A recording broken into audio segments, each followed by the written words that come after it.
Oh, just waiting for the feed. There you go. All right. This is your local junkyard mechanic, Zett-ro, and welcome back. Today I'm playing Reverse 1999. I've always been telling myself that I could just like play the main story whenever, but this is clearly not the case because as for now I still haven't continued on to chapter 5. By the way, the 2.0 update just arrived like a few days ago. So, oh shit, I haven't been doing my return stuff as well. Well, that is a shame because there is a lot of resources they're giving away whenever you do the returnee stuff.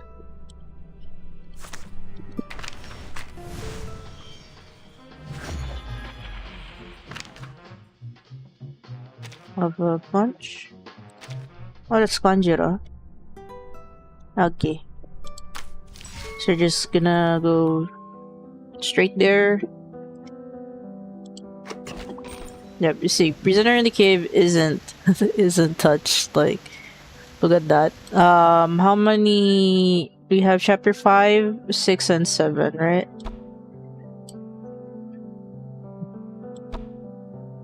Did chapter 5 and chapter 5, 6?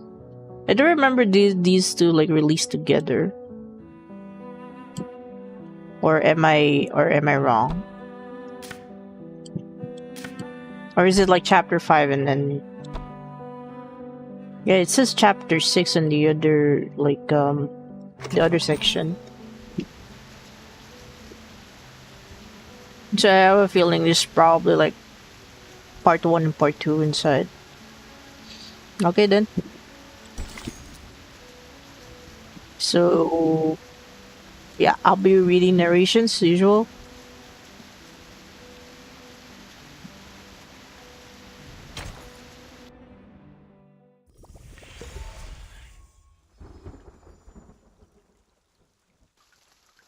We also don't get like the trailer sequences we get for the events.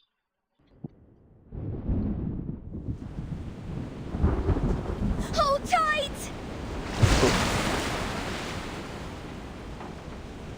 Lean, there is nothing we can do. No. We have another 10 minutes tops before this ship sinks like a stone.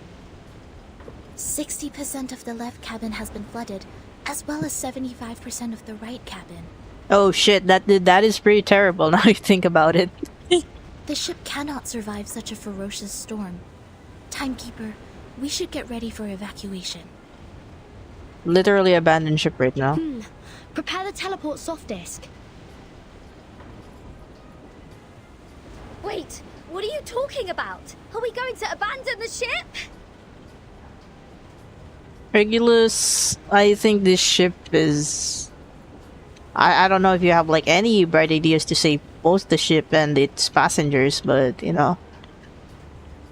These are just some breezes and ripples. Won't last longer than a blink of an eye. Just hold on to the wheel and we'll...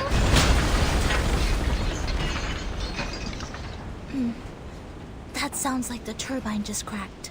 Ah. Great. So only 2 minutes left. A true captain will never abandon her ship. I've sworn to live and die with Rockin' Apple, the second of its name.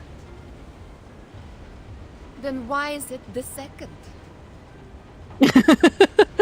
Why is it the second?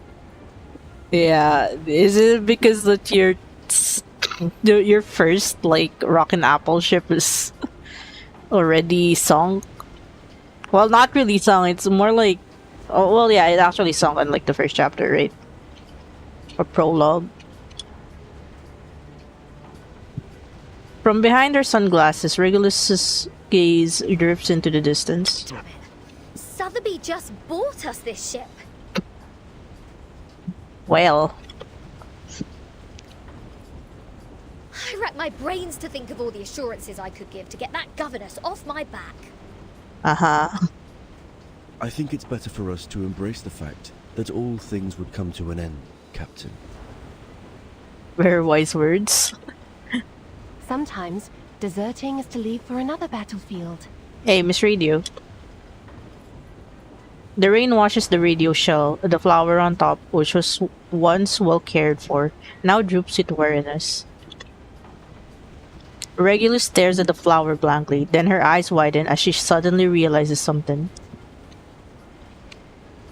Oh, you're one to talk about deserting. If it wasn't for you, we wouldn't have ended up like this in the middle of the... Timekeeper, we have an emergency. It's just convenient cut-in. Yeah, that wasn't me spamming the space bar. The teleport soft disk can't be activated. Oh my shit. I've tried other contingency teleport incantations, but none of them worked in this area. Neither did the communicator. It's as if something is jamming the signal. No. I Frick. see. I have a question for you, Zetto. Please, Timekeeper. In the field mission evacuation instructions, apart from the part about asking the Timekeeper for help, is there anyone else we can reach out to for rescue?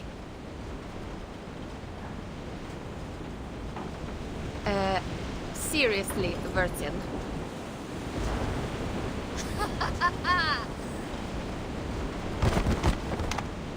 Without hesitation, Regulus I see. What the What's fuck? going on now? This is a trap. I swear I wasn't spamming the space bar. It just pounces on Miss Radio. What the fuck? And you are behind all this. It is you who played that nonsense travel note from 1999 and lured us into this random sea in order to torture us, afflict us, and now feed us to the fish. God damn it. Go ahead. Give us the wicked villain laugh, you manus mole. Quit playing innocent here. I don't know. I mean no harm. It's just a talking radio, like a sentient radio, Regulus. Jeebus. Nice try. See what else you got to say when this pirate opens your battery cover and finds Maiden Manus there. Please, do not shake me. If I broadcast how to clean kitchen appliances for you now, will it brighten up your mood? Like hell it will. Can't you see? My ship is going down, along with my record collection and your battery cover, to the bottom of the sea for good. Even John Lennon can't do anything about it now. I'm terribly sorry. I can't see.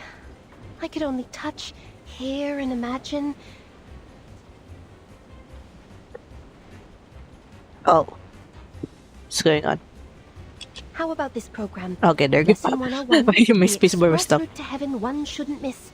I think it would serve you better. I don't see the face any better, Miss Radio. What the fuck? Ah! I can't stand this anymore. My records, my Dr. Peppers, my pirate radio, my Rockin' Apple the Second. For crying out loud, what have I done to deserve this? Nothing really. It's just terrible things happen. I can't even read the narration. Like, what the fuck? It goes by so fast. Well, she did try her best to pick the music. Though no one is in the mood, I think this piece is not bad. As to Regulus's question, we need to slightly twiddle this knob. To 1913.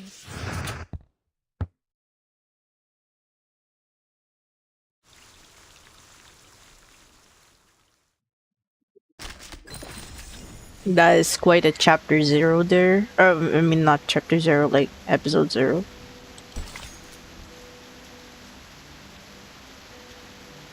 That's gonna be a total reason there. Starting with chapter 4. All stages will have a breezy mode. Switch to breezy mode, experience your severe battles. Switch to breezy mode here.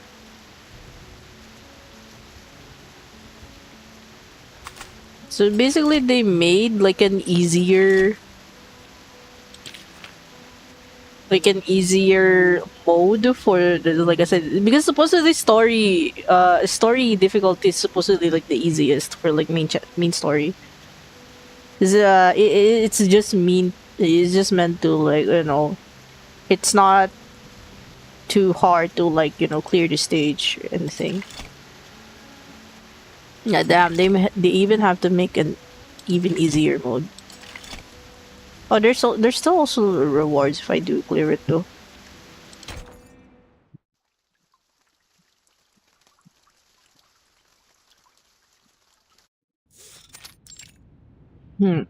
Okay, now what happens? This is... The official letter of appointment from the Foundation. Congratulations, Burton. After the long evaluation period and the re-examination, the Storm Reformation, Manpower, and Discipline has been officially approved by the Pact's Security Council. Team Timekeeper is now a legitimate, independent department. No, it's really called Team Timekeeper. I do remember, I think it was during the Half Annie event where it's like, wait, isn't like Burton's like department called something else? I guess it's really just Team Timekeeper. You are now granted a more flexible autonomy and independent budget. They've been waiting in this suitcase for this document for far too long. What was that? Did you say budget? Does that mean the Foundation will assign me a new ship? Unfortunately, independent means doesn't rely on others. Ah. I can apply for a ship for you, but it's not guaranteed. Misers. Fine. Not that I wanted an obsolete ship painted in grey as shepherd check.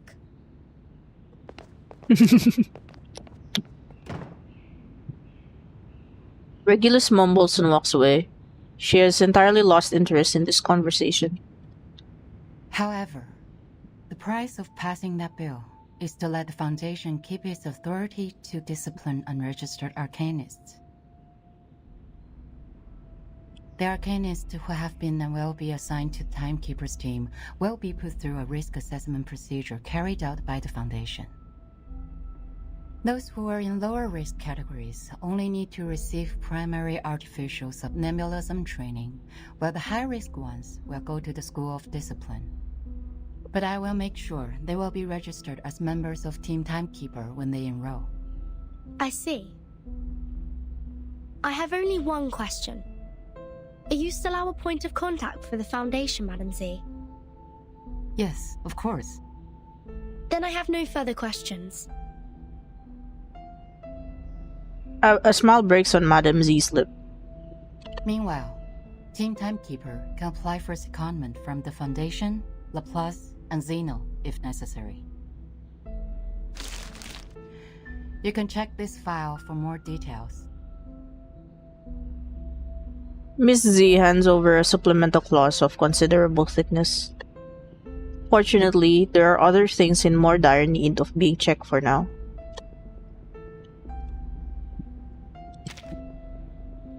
It stays the same. Keep investigating the storm and Manus Vindicte. You can make your own plans of action. The Foundation only needs a monthly report on the result. That is actually very lenient. You're the first in command, Burton. Okay. You already have a target, I assume. That base that Manus used to keep its Elite house 4 years ago. It has never been reversed by the storm. I'd like to investigate that place again. So you've been there many times. Well, that'd make a good start for Team Timekeeper. I'll arrange for some people to meet you at the base. I think you'll have a great time together.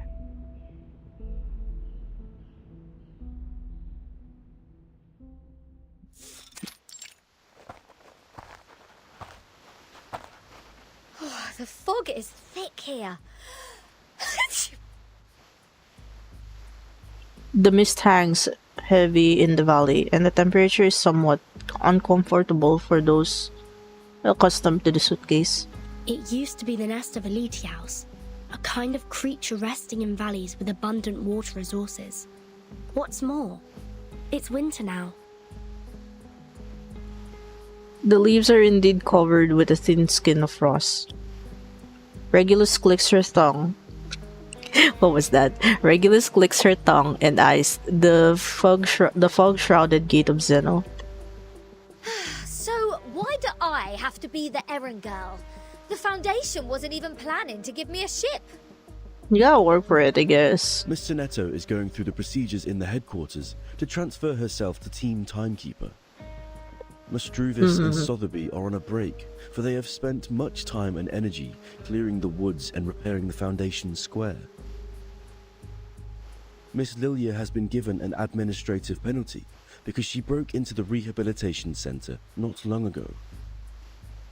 This leads us to the current situation, where only the captain and this apple are able to act freely.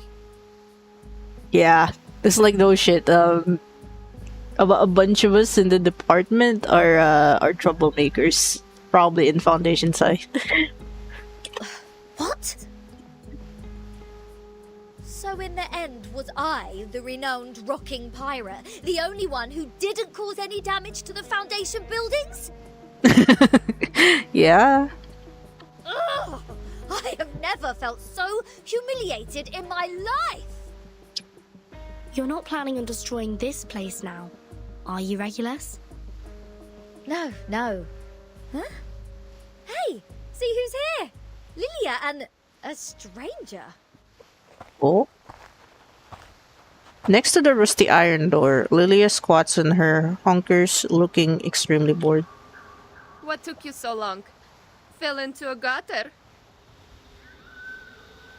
A graceful stranger is standing next to her. Hello, Timekeeper. Oh, it's Miss Moisson. My name is Moisson. My employee ID is SF27602191908238X. I believe Madame Z has told you about me.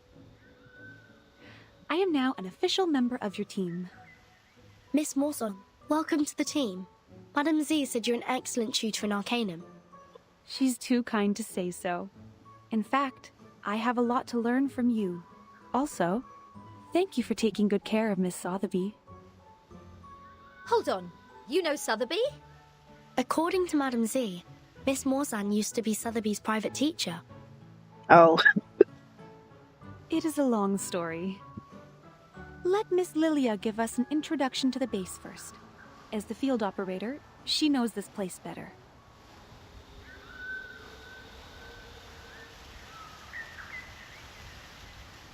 Miss Moisson smiles towards the flying witch beside her, who has started to yawn. Someone clearly has grown tired of this humdrum small talk. After I got promoted and transferred to the headquarters, those exciting outbound missions have been removed from my schedule. Ah. In short, although it's called the base, the only place unaffected by the storm is a narrow, 20-meter-long corridor, no larger than a hunter's lodge. My former fellows had already searched this place from top to bottom. Those Laplace dudes had even sent in their lapdogs to search here inch by inch. Found nothing but some excrement of the Alitius and the dog's own poop. There might be some clues that are invisible. Regulus is a specialist in optical arcane skills. Maybe she can find something. A specialist? Well, I'll take that as a compliment. But for the record, compared to searching, hiding treasures is more of a pirate's lot. So if it were up to me to hide treasures in this place... Regulus walks into the depths of the river valley. Please hold on for a second, Captain Regulus. The fog seems abnormally thick. Regulus halts and hesitates. Slowly, she turns her head. Ah! Ambush! Ambush! These brats nearly shot my Oh my god. Lucky you, they hit the jackpot right away. There shouldn't be any ambush in this place. Easy, Ms. Regulus.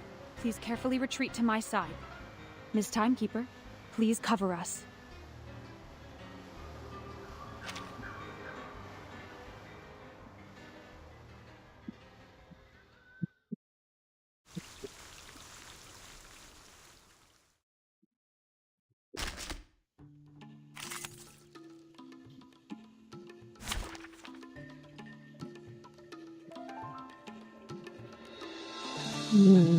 We'll be fine. Woman! Get moving! Just keep using the burn. Nice practice! Like a lighter! Hey!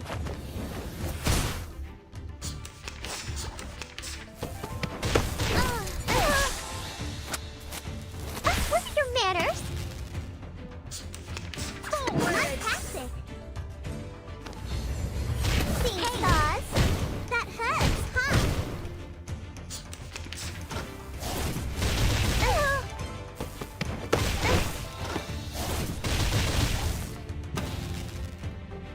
That's right! Ready? Anyone feeling cold? The wheel of fate! Hey!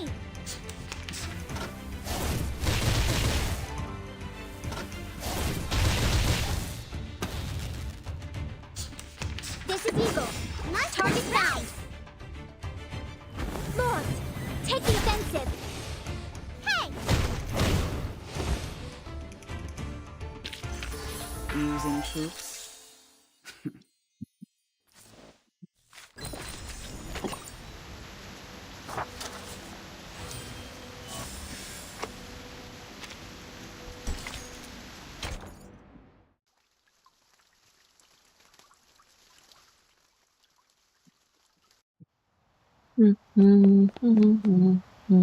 Hold on.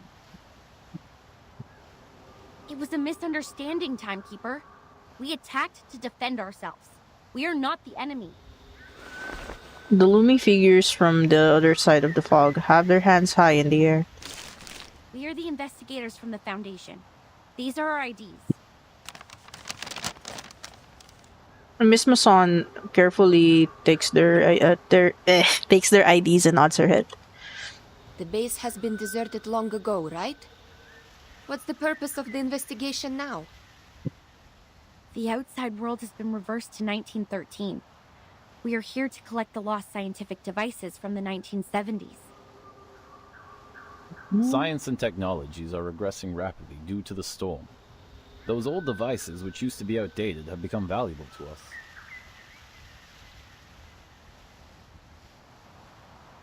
I see. Do you mind us investigating this place? It won't be long. Sure. We are glad to give you a hand if you need it, Timekeeper. Good. I have some questions about the base, and I wonder if you may help. She quickly starts talking to the investigators as if they have been long acquainted. So it was just a mistake. Back to treasure hunting now? Regulus swaggers into the base, inspecting the dusty boxes one by one. Let's see what Zeno and Laplace have left here. Infrared shotgun. Oh, Magalev auto feeder. Kato calibrator. Oh, my god! And a full box of Laplace's military chocolate. Is it still good though? Vertin! Come check it out! This is all good stuff. Solid MREs. This pirate with a heart of gold wouldn't mind tasting it for you. I don't mean to rain on your parade, but even dogs won't eat those things. It makes Alicia's excrement smell better in comparison. That being said, to the best of this apple's knowledge, canine animals shouldn't have consumed any food which contains theobromine anyhow. Then can I have it or not? Well, yeah, it's because this stuff is poisonous to dogs. There is nothing to be worried about, since the captain is not an animal of the Canidae family. Well said, as befits the first mate of mine. Regulus happily lifts a small supply box that is placed on the chocolates. Wait a second, Regulus. Show me the thing in your arms. Why? What do you want? Feel like my chocolate now? No, the supply box. It has my name on it. Oh, interesting. Regulus lets out a gasp, and the wooden box in her hand lurches forward. Oh, true. Are there any other Vertin in the Foundation? As far as I know, no one is called by that name but me.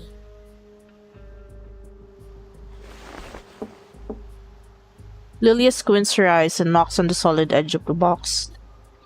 Looks like an ordinary wooden box.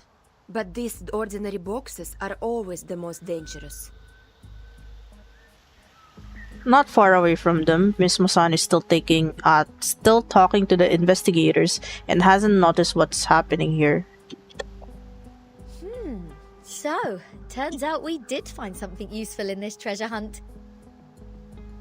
It even has Vertin's name on it, like a celebrity autograph.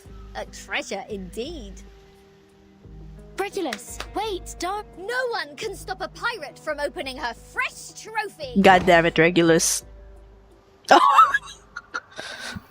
Regulus immediately opens the box.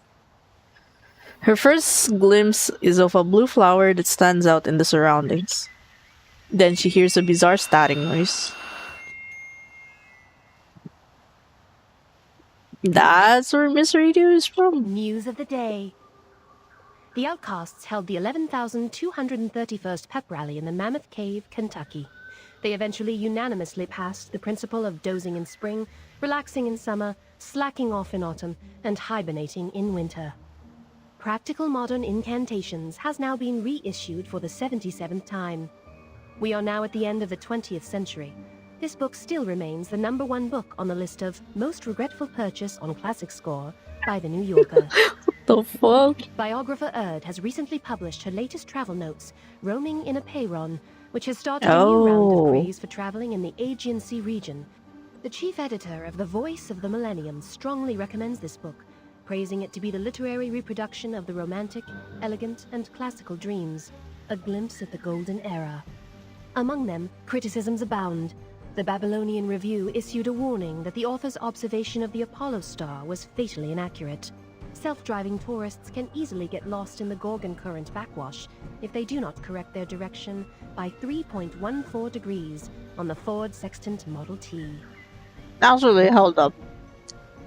When Chapter 5 was released, there was like this short, like an autobiography event where every day you can tune Miss Radio and then like see a different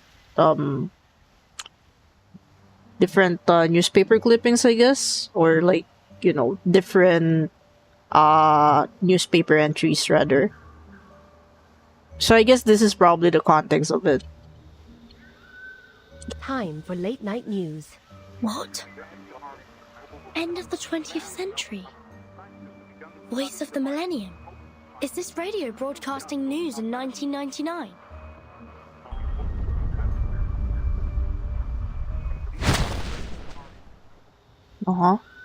The ritual from afar interrupts the broadcast. Just as I suspected.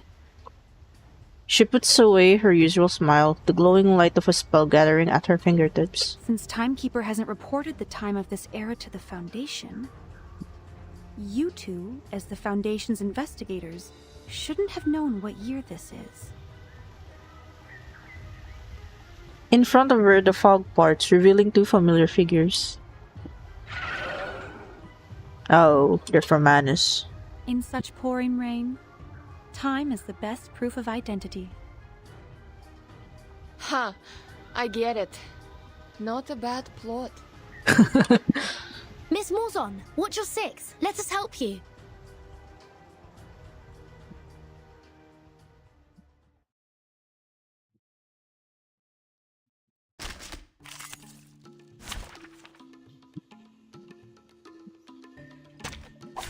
I will assist you to keep the battle under control. That's right, nice tactic. Forward! Like a lighter. Hey! The eagle's eyes.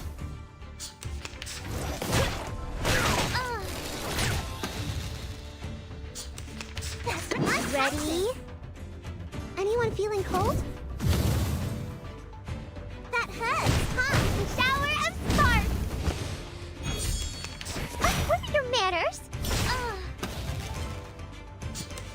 That's right! Nice practice! Hey! Please don't worry about me. Come on, nice practice! Cheer and witness my victory!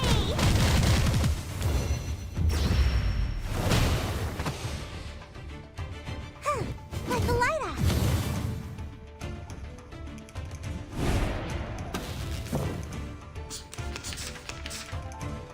Nice practice. That hurts, huh? Seeing stars?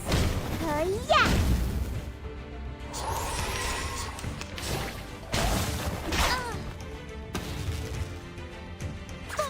Forward! Target locked. The eagle's eyes. Hey! What are your manners? This is eagle. Ready? Target found. Lords, take the offensive. A fair game.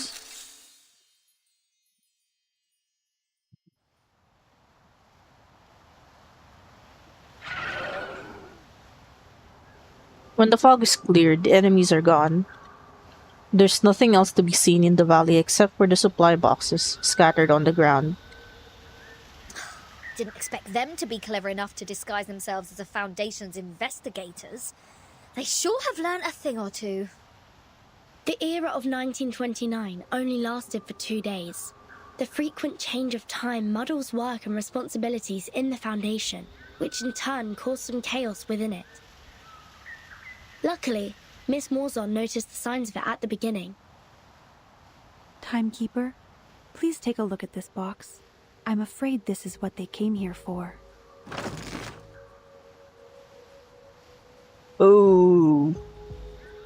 Miss Amazon turns aside, revealing the newly opened supply box in front of her. That's a Manus mask, right?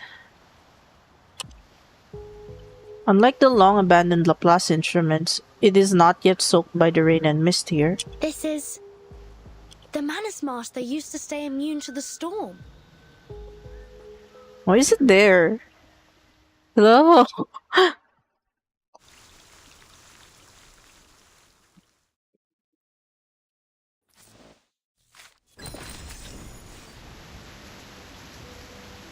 Holy shit.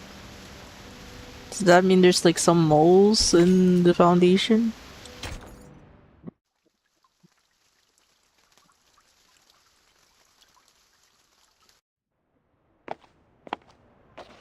I will explain all of these as briefly as possible. Good news.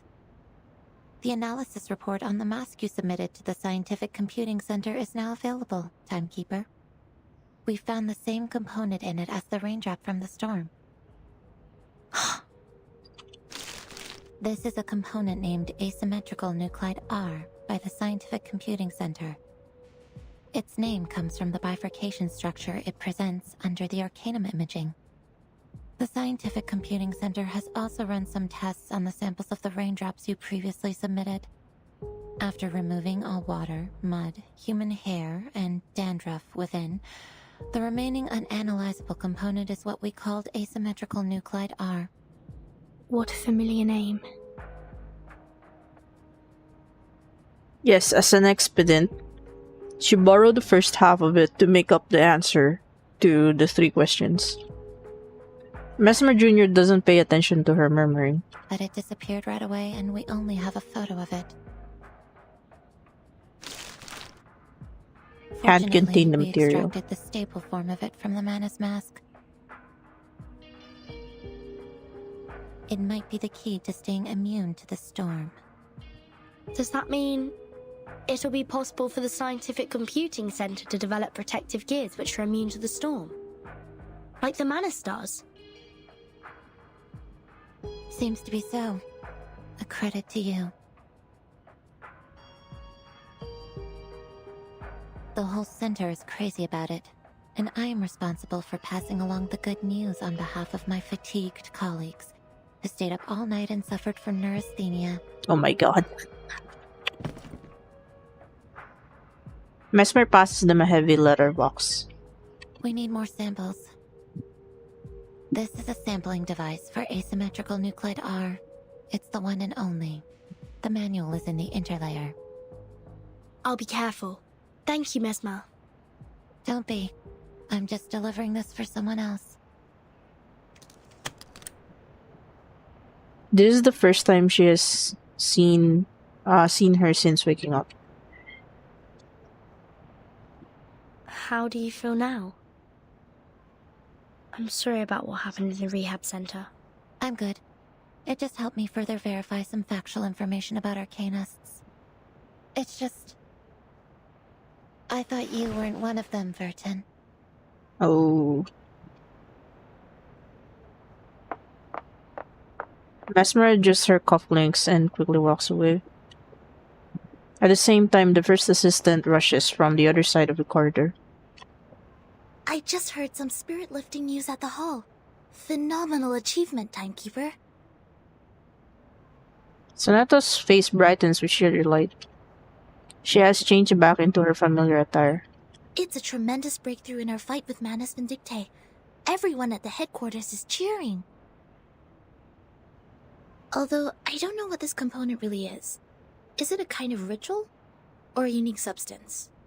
That'll be the next thing to find out in our investigation, I think. Manus Vindictae always has more information on the storm and how to be immune to it. We've been trying our best to keep up with their progress. Fortunately, now we have another direction. Oh, and these are the files you asked me to search for. Sonata hands out a stack of magazines with yellowing covers, each corner carefully flattened. Luckily, the SPDM library has every single issue of Global Arcane Geography since the 1960s. Also, Miss Sotheby accepted your request. Thank you, Zetto. With these files, and the help of Regulus, that should be enough.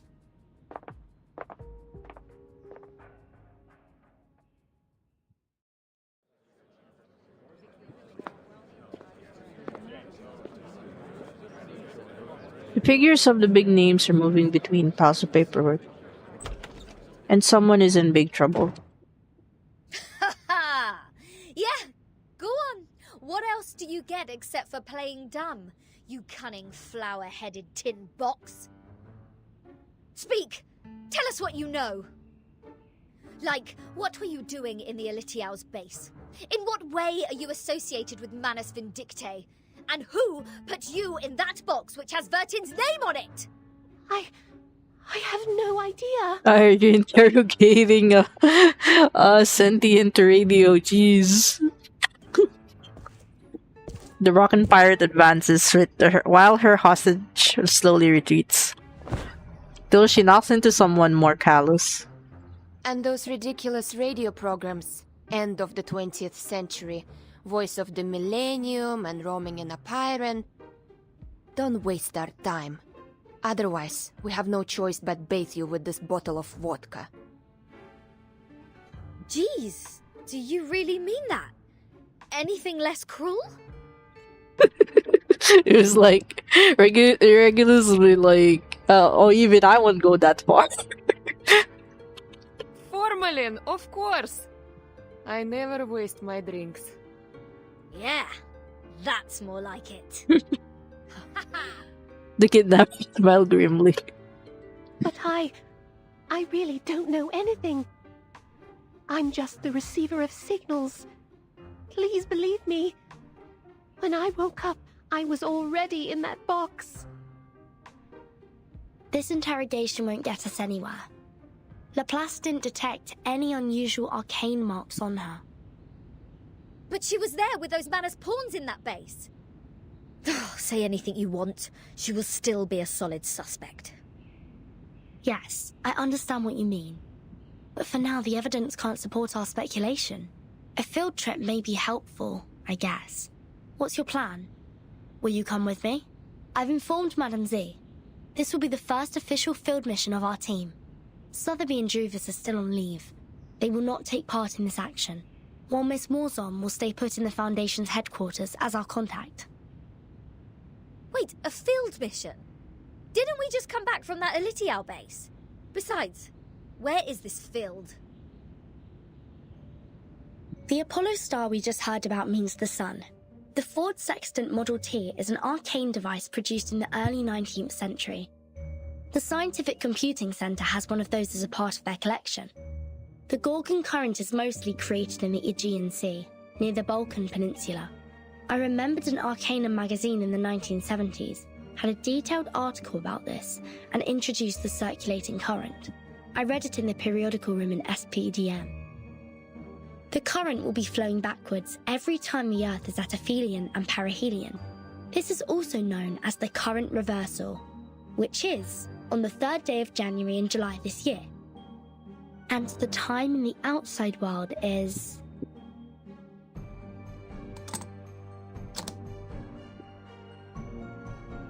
January the 1st, 1914. Are you saying that all those broadcasts are leading us to an actual place?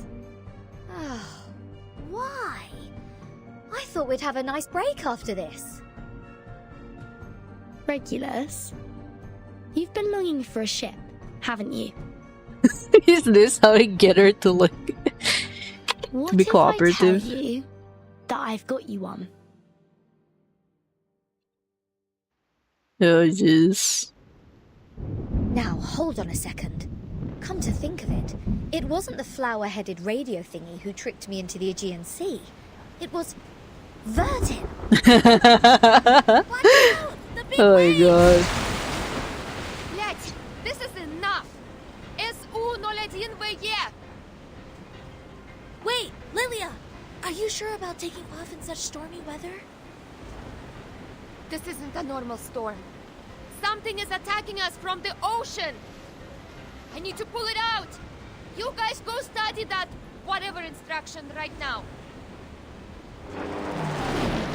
The Red 38 rocket takes off and speeds across the sky like a shooting star.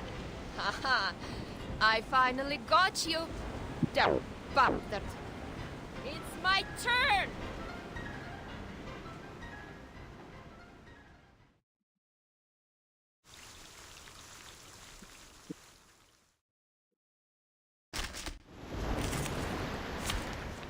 Okay. Where is this? I will assist you to Oh yeah, keep it is. Shadow This under is like a control. boss encounter. Nice practice. Anyone feeling cold? Ha!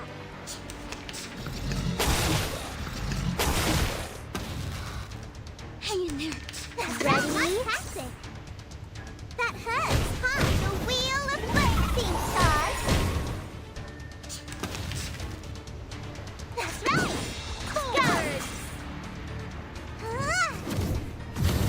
Target locked. Shower of sparks.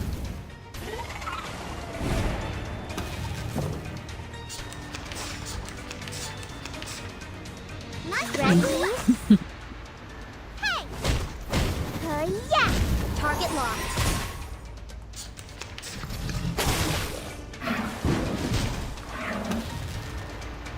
Come on, this is Eagle. Target found. Tim, witness my victory! No.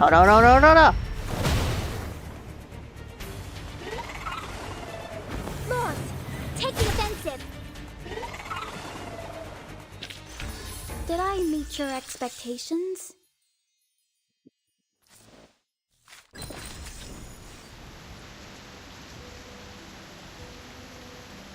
Hang on for a bit.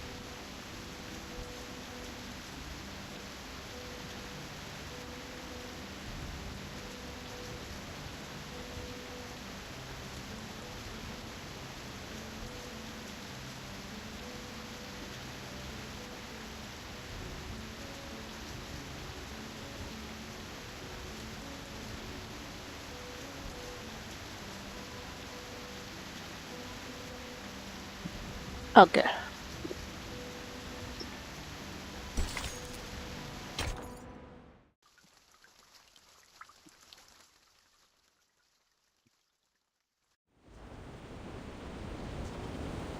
Subito sera.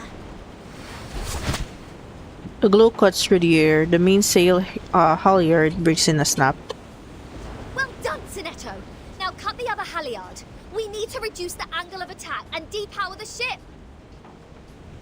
Roger that. But we can't stay like this for long. Bertin, have you thought of anything? It's not working. I've tried different ways, but the Tempest blocked every signal I sent for help. So is that it? We are as good as dead? Wait, there might be another way. I'm sorry, Miss Radio. I need to borrow you for a second. Huh? The radio whimpers helplessly, but that voice is soon drowned in the fierce storm. Field Mission Evacuation Instructions. Article 21. There is another way just ahead. Whenever there is an emergency, the field officer may send an SOS code with their wands through any transmission device with round buttons on it. Oh. Oh. Okay. Any Foundation member nearby will provide immediate humanitarian aid. To send the code, please turn the knob 1 time to the right, half to the left, and then 1 time to the right. If you succeed, you shall hear... The knob is turned fully to its endpoint. May the peace be with you. Oh. I've never seen such a tremendous ritual. When the light of the ritual fades, 3 people dressed in white show up on deck. They are wearing uniforms that look completely different from those of the usual investigators or Foundation staff. We are the Special Mission Squad Razor. Please show me your ID. Thank you so much. We are... Oh, we know you, Timekeeper. Even in our Special Operations Squad, you have quite a name.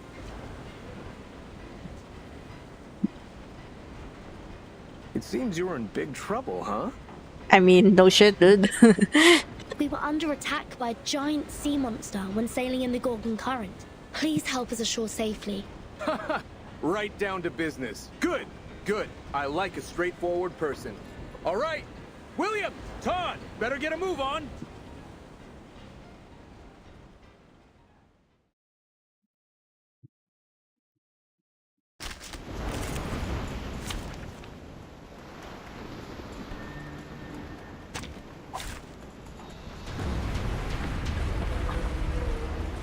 Okay, this is the actual boss encounter then. Fair game.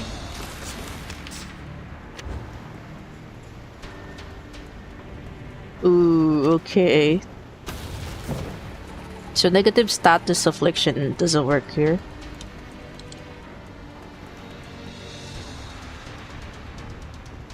Ready? That's right. Nice tactic.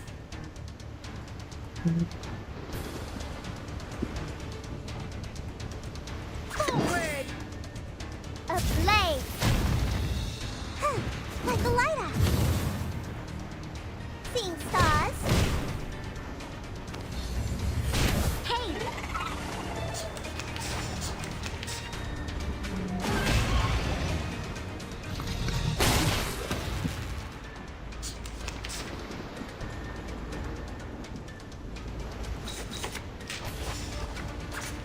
tooth for a tooth.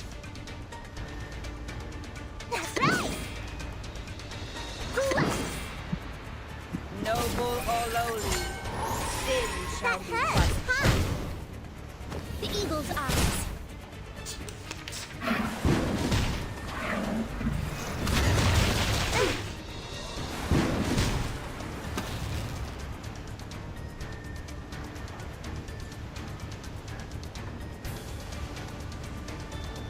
Nice passing. That's right. Go. Forward. Anyone feeling cold? Hey. The wheel of flame.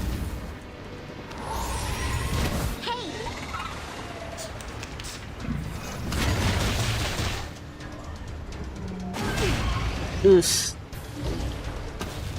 Oh, the other head is back.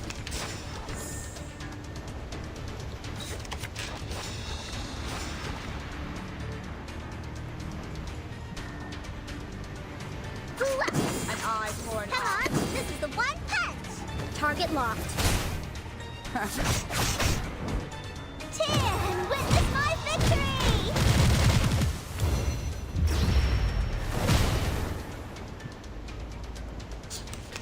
There's still a bit left. Dang it. What's your manners?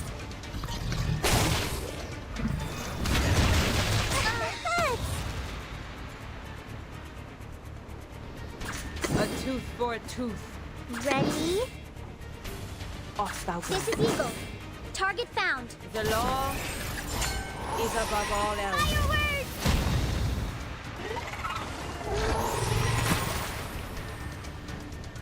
Thou shalt make an atonement for thy sins in full.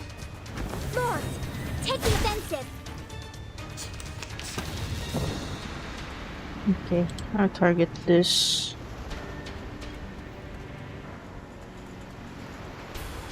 An eye for an eye.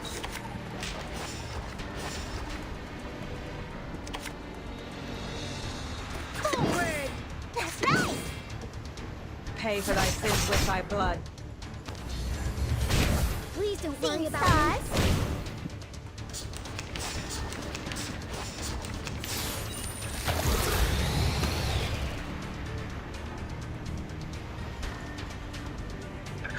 You have to deal enough damage in like one go. Holy shit.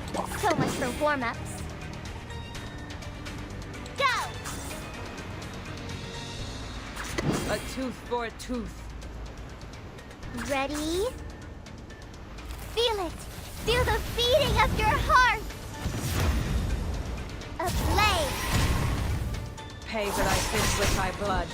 A shower of sparks.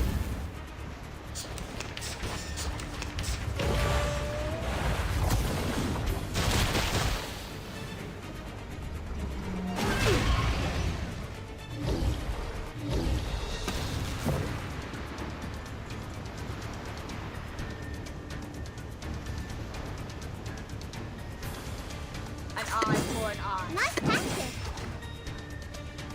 Go! Bless! The law is above all else. Hey! Yeah!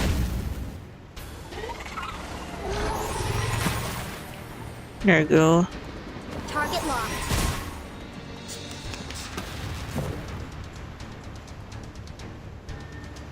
This is Eagle. Target found. Right. Nice passing. This is Eagle. Target found. Ready? That's right. Nice passing. Lord, take the offensive. A fair game. Ah. Their cane blades are incredibly sharp. The razors pierce the monster's scales. Several snake heads are cut off and fall into the sea. Incredible. Is that a full-size Gorgon? I've only read about this ancient sea monster in literatures. Watch out! Its eyes will turn you into stone! There has been no witness report of a Gorgon since the 12th century. I thought the current was simply named after the mythology. Well, it's my privilege to have the chance to fight against it, huh? William, Todd, let's see who gets it down first! Entities should not be multiplied unnecessarily. Captain, I hope you still remember our founding motto. A broom passes by the ship swiftly. A playful, interested smile comes to Lilia's face. Want to compete with me in speed? Have a try, if you dare. Oh, you have guts and I appreciate it. Bring it on! Speed up, my friends. We need to rush back to the Balkan Peninsula for another mission. Everyone, please wait a minute. The size of the sea monster. It's shrinking. What's happening now? It's gone out of sight.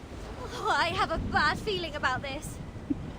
Regulus already clutching her records. Not good. It's crawling into the cabin. It plans to tear the ship apart from the inside. Everyone watch out! Oh, too late, I think.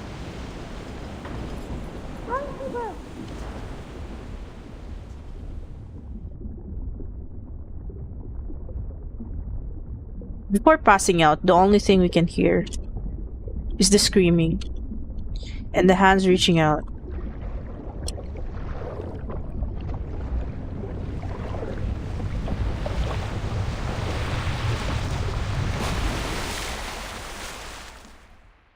You sure? Whoa. What is this place? Blue sky, white clouds, and the beach. A strange island. The waves are gently washing over the body. And someone is staring at us. Your watch was wrong. It's a lolly. Pardon me? Your watch was wrong. She repeats as if this is the only thing worth saying. Are you talking about my pocket watch?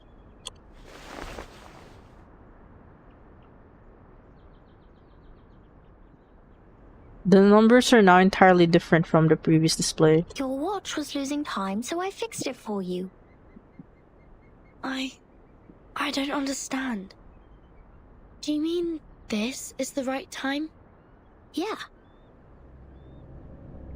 This is the year 2007, is it not? Oh. To be fair, I already knew from the trailer. But like, you just suddenly jump forward in time.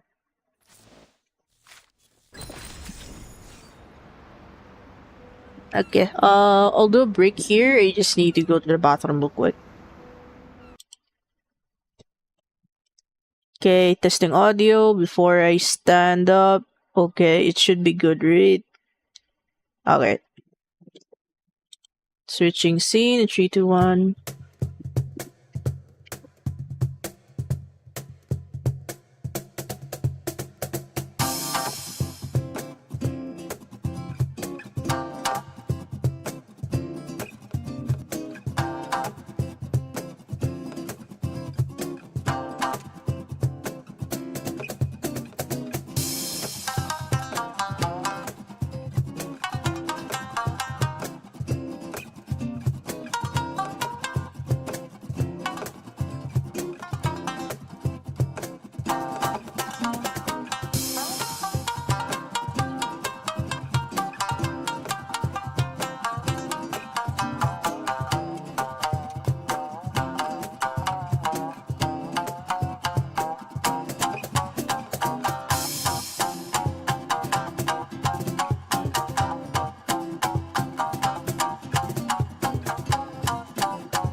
Okay, we're back.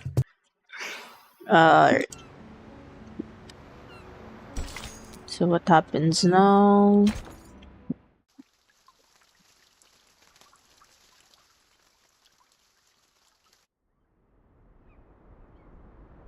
You're saying we're in 2007? The heart is pounding fast in the chest. I can actually hear it. Perhaps it's the only chance.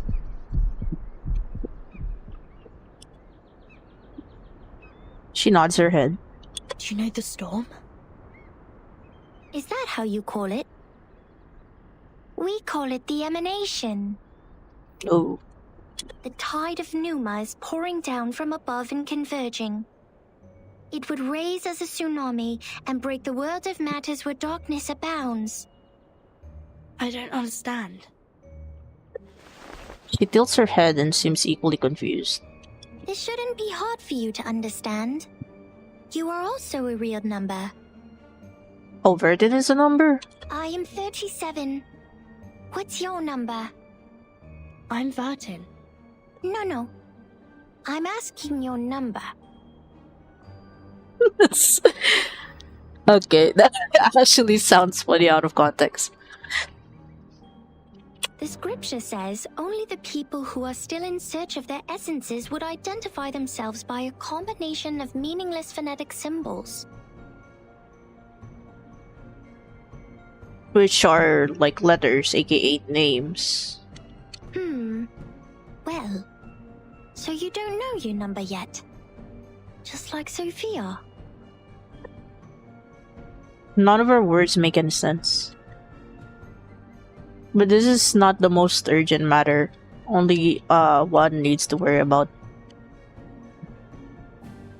Zetto, Regulus, Lilia, Miss Radio, and the Razor Squad. Where are they? Have you seen my companions? Yes. Are you looking for the integer or the fraction? Or the irrational number? Or the imaginary number?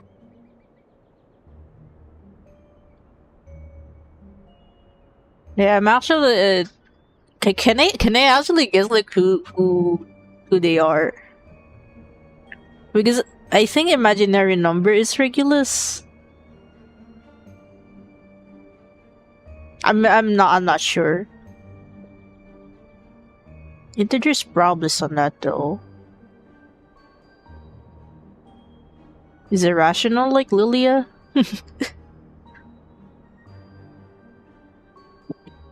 What?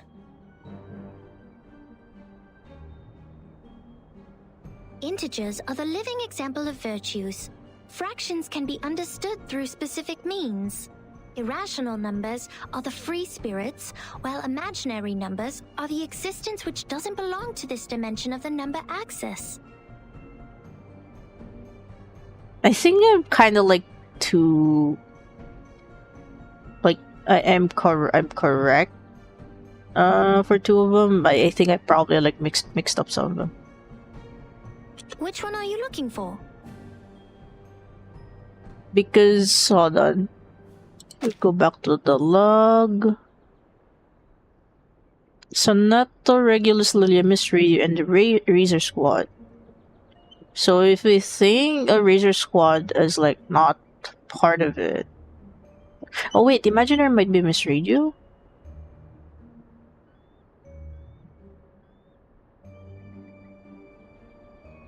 If we're not counting Razor Squad because they're NPCs and they don't really have like proper names. You know, aside from like the captain, like calling his colleagues, William Todd. I'll ask something else instead. What is this place? Island. What island? Have you seen another island? Maybe another question. Okay. It's like, okay, she's giving me answers that I don't understand, kind of thing. Did a biographer named Erd visit here before? In 1999?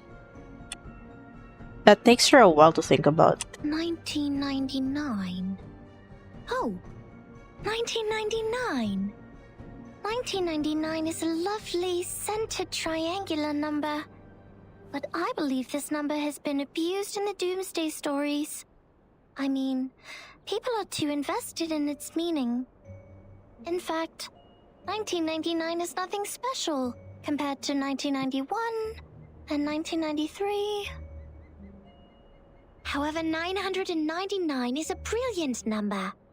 It is a Capricorn number, a palindromic number, and the largest three-digit natural number. Sorry to interrupt, but I only meant to ask about Earth the biographer. She'd been here on this island and written a travel note called Roaming in Aperon. Does the name or the book ring a bell? I am sorry. Once again, she shakes her head. I have no idea about the fragments of matters you're talking about. Fragments of matters? Help! Somebody help! Oh. A scream comes from behind. Captain, you should go. This apple's arm has... You mean your stick arms? No! Mr. Apple, stay with me for a little longer. How could you drown? You don't have lungs, Mr. Apple. Piss off! Shush! You wicked dolphins! Mr. Apple is not your breakfast, nor are my records. Huh? Isn't that Vertin? Vertin! Are you done with the standing and staring? Come give us a hand!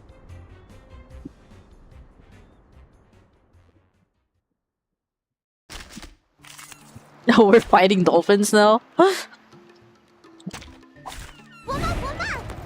Yeah, we're actually fighting dolphins, holy shit. That's right! Anyone feeling cold? Target locked. Ha!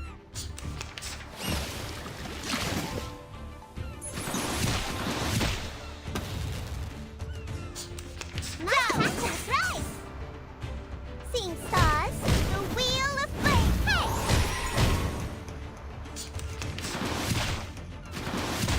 Hey! Nice forward! Like the lighter! Target locked. Target locked. The crits are not... the crits are not doing numbers. Come on, that's right! Ah, shit. Cheer and witness my victory!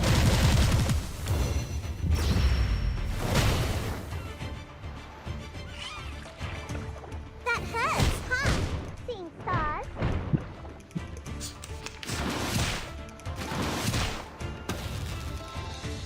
Nice practice!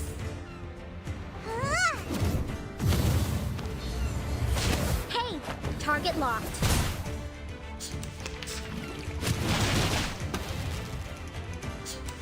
This is your right! Lord, take the offensive!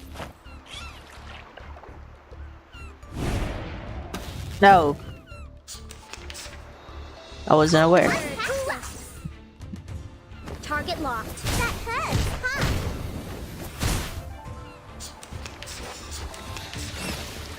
Hang on. Pilot. Hang in there. See. This is a mass attack, right? Ready? Go!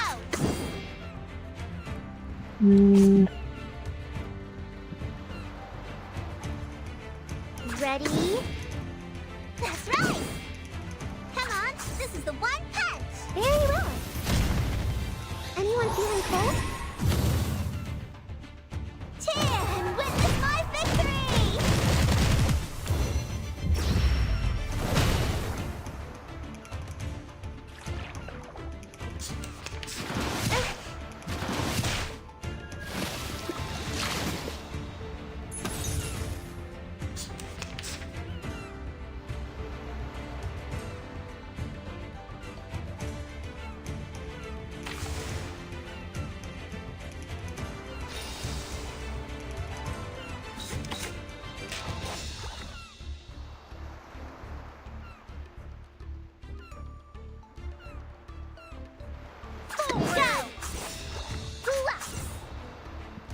Target locked.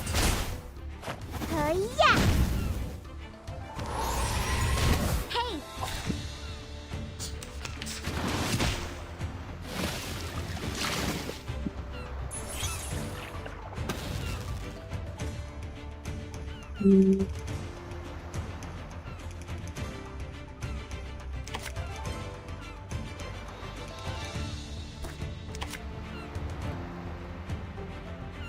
Ready, go! This is Eagle. Target found. Fireworks! The wheel of flame! Lord, take the offensive. A fair game. More turns than I thought it would. Thank God you were here, Vertin. Mr. Apple and I were this close to being made a stargazy pie by these clever bastards and served to the dinner table. You've also been incredibly helpful, Regulus. Is that so? Like how? You rebuild my confidence in communicating with people.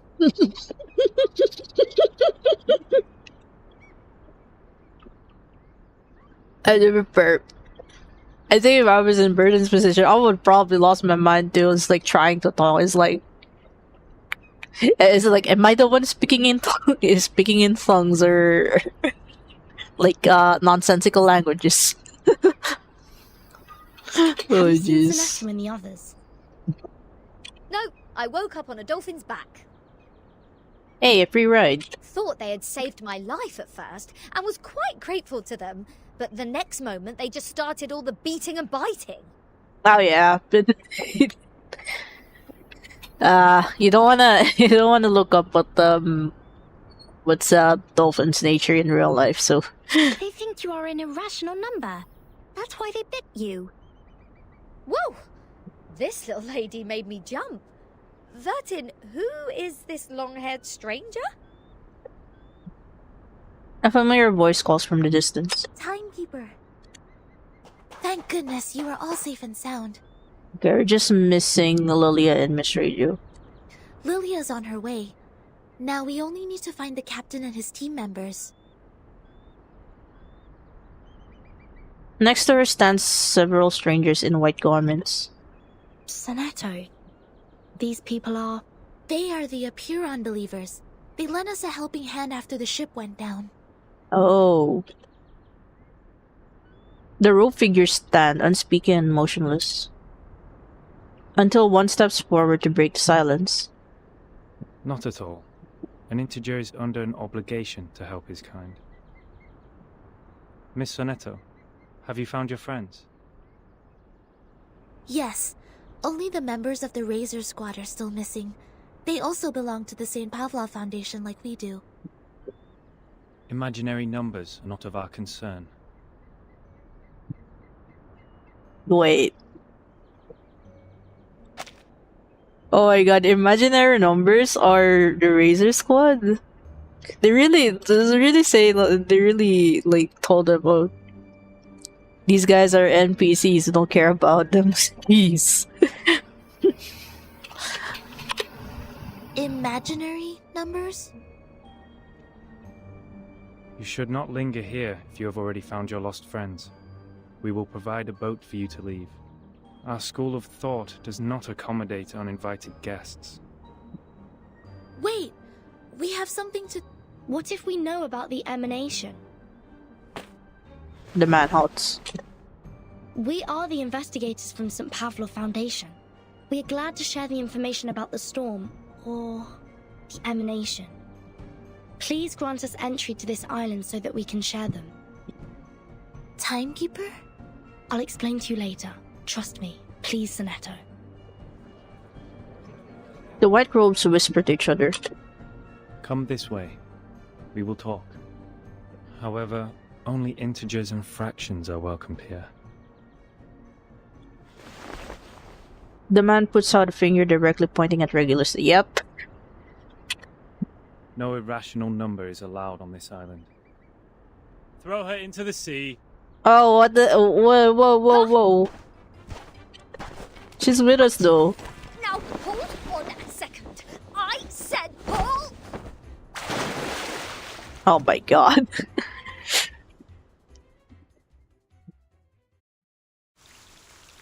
He just yeeted her off to the ocean.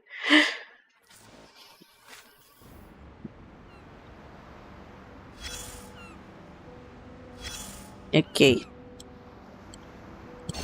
You still look confused. I know, darling. You haven't even vomited up the mouthfuls of seawater you ingested deep into your stomach. Just relax and lie where you are. You don't have to get back on your feet right away. This is a different voice. Usually, yes. Usually, when those drunkards and patients wake up from a coma, just like you do right now, they only have 2 questions. The first one will help you find out the name of the land you are lying on. And the other will help you calibrate that bizarre watch on your wrist.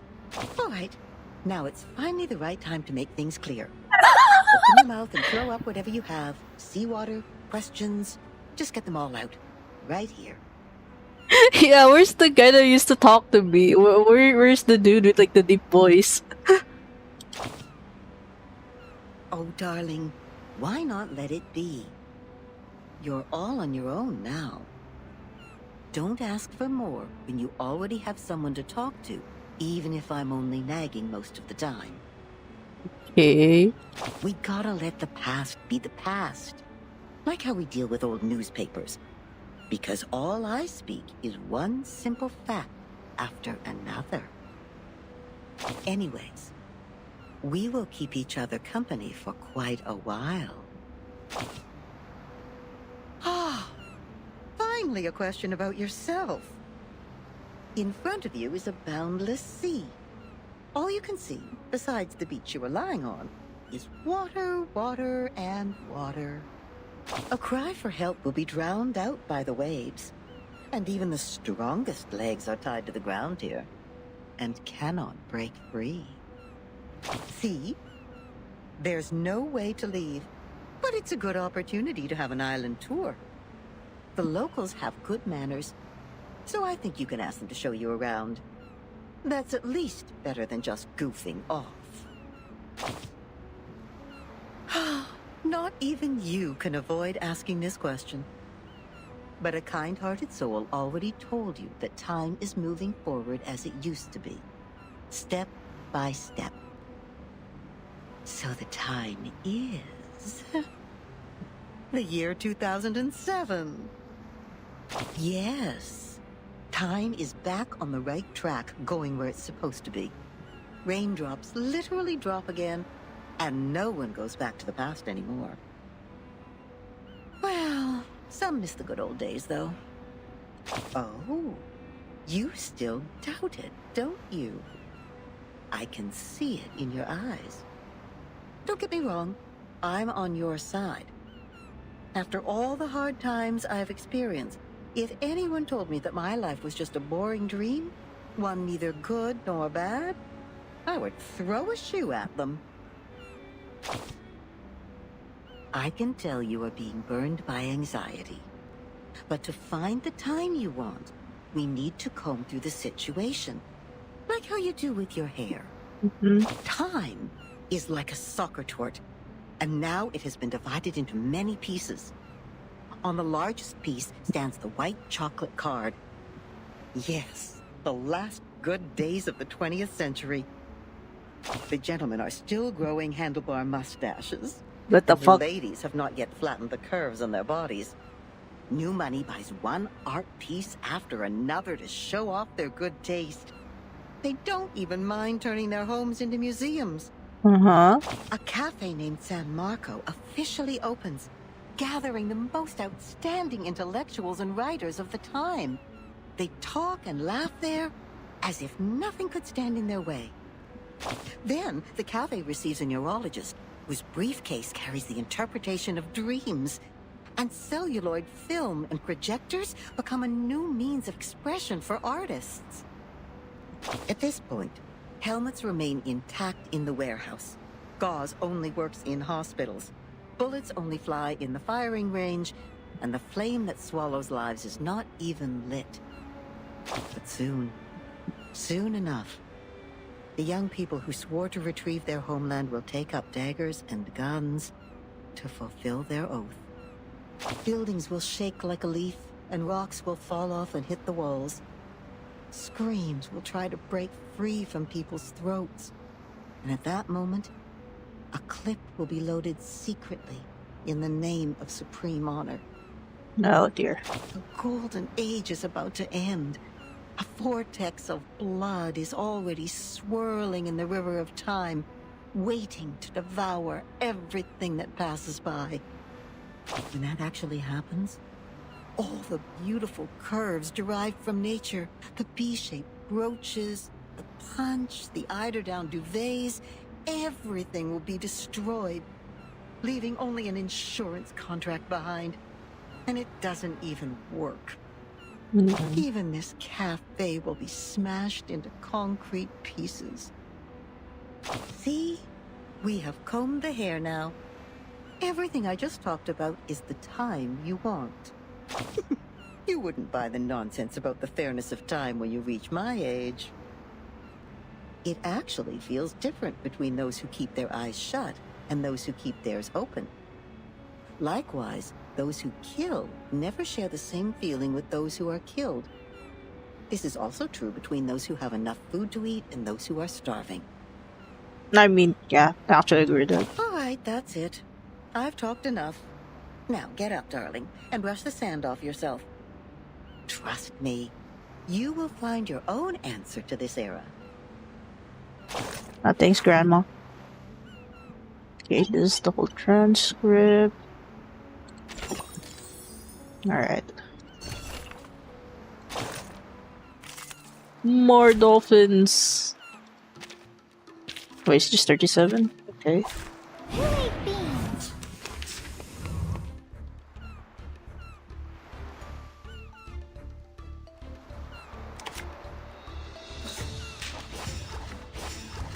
It could be found. Intersect and divide.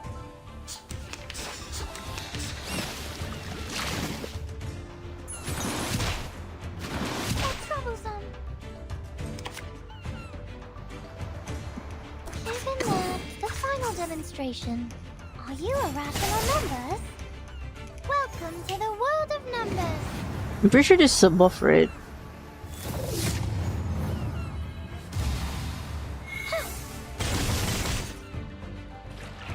Oh, it's also a follow-up. Troublesome. Irrational. Oh no. Oh dear.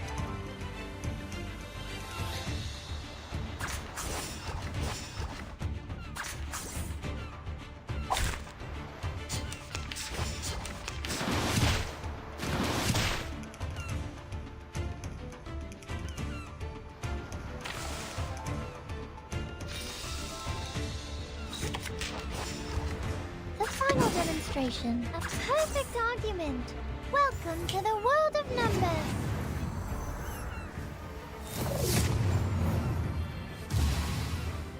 Uh-huh.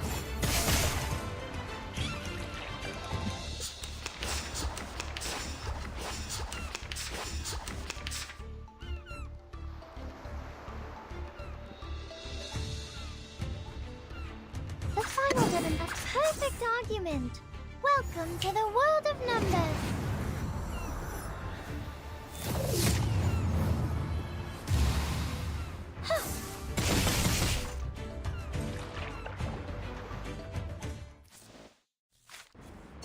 Please.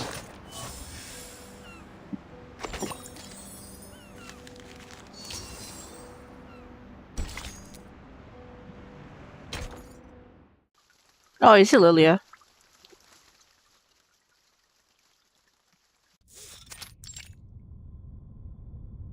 Yes, all is well. Those dolphins sent us to the other side of the currents. And one more thing, Captain, and I'm asking this with no ill intention. May I know your lineage? The blue flower gently conveys the answer back to her. Thank you. I wish your next mission would be trouble-free too. Sonetta sighs softly in relief and turns the knob back to the original position. The members of the Razor Squad are all humans. It's clear then. Oh. Real numbers refer to arcanists, and imaginary numbers mean humans. Then what is the rest of this nonsense? Sonetto, Vertin, and this apple are integers. While Miss Lilia and I are fractions. Oh. Don't bother asking. I'm pure blood. It's not talking about. I think they're probably talking about like your personality type. This apple is also made of pure apple juice. I didn't need to know that, but sure. I only consume 1.5 volt DC. So it's not determined by our lineage, or Regulus would have been an integer too. Yeah. So why on earth am I the irrational number? Why only me? Unfair. I demand the ruling to be changed. Shut up. We grappled hard to get you on this island. So you have no choice but to stay in the worst guest room. You call this a guest room? A cell, more like? The cell is left unlocked, so clearly some vestige of human rights and dignity remains on this island. Regulus shakes the railing as fiercely as if England had just lost the World Cup. Oh my god, it's a soccer. Perhaps this piece of news It's a will soccer cheer you up. reference. Or football. Depends on what you want to call it. We are prisoners in the world, and our body is the cage of the soul. Oh, cut me a break. Might as well play us some rock music. Her chief mate appears calmer than the captain, still wrestling with her fate as much as the reeling. Seems the residents on this island venerate integer numbers. And irrational numbers, or the non-terminating, non-repeating decimals, cannot be represented as the ratio of two integers, hence they are discriminated.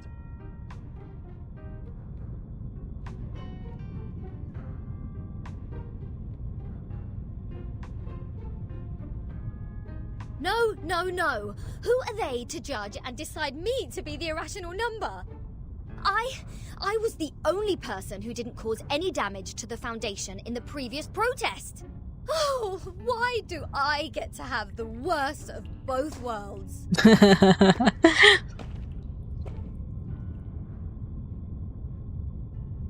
I've requested information from Miss Moisson about Apiron, but it will take some time for the files to come in. The captain of the Razor's Special Operations Squad told me this might be a settlement of a group of Arcanists who have been long cut off from the world. Unlike other unregistered Arcanists, these people chose not to live alongside the humans. They still lead an ancient Arcanist way of life and follow the old customs. We must be meticulous when getting in touch with them. But they used modern mathematical terms. And that girl talked about Caprica. He was an Indian mathematician active in the first half of the 20th century. Yeah, actually it makes sense. I think they are not living in complete isolation. They are still in contact with the outside world. Yeah, but very, very select information.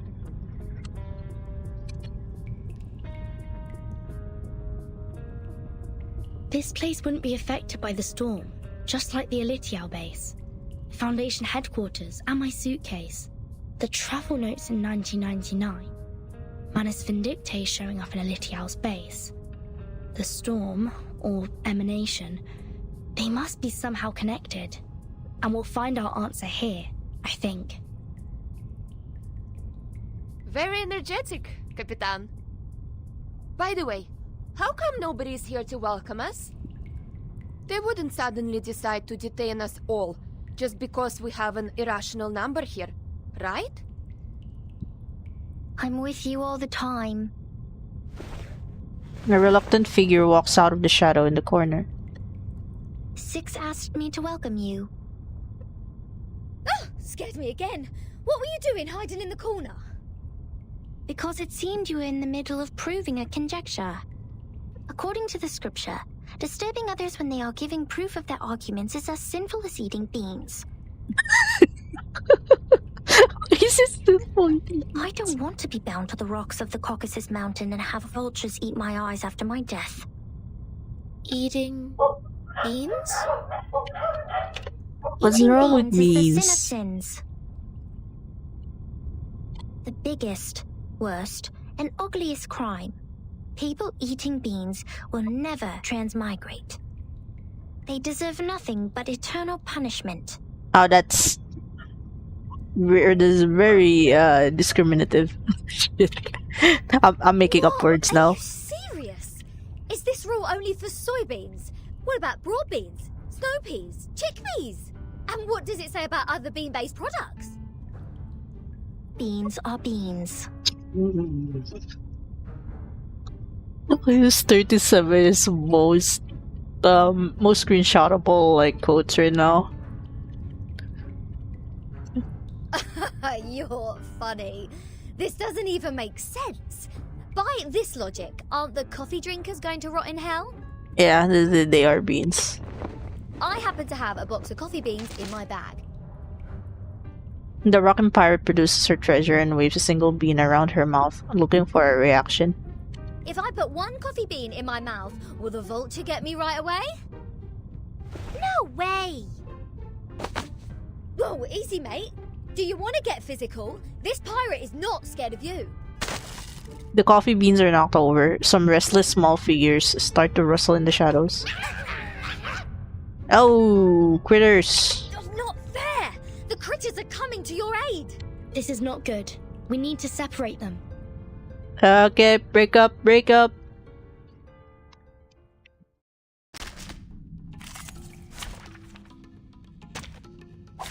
I will assist you to keep the battle under control.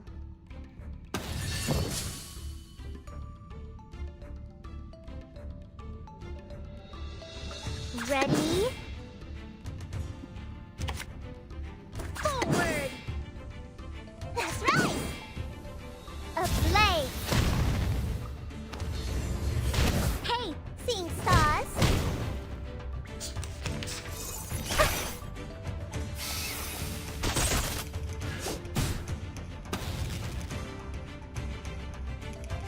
Nice practice! Go!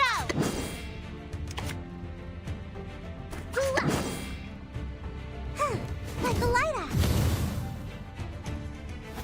Yeah! The eagle's eyes!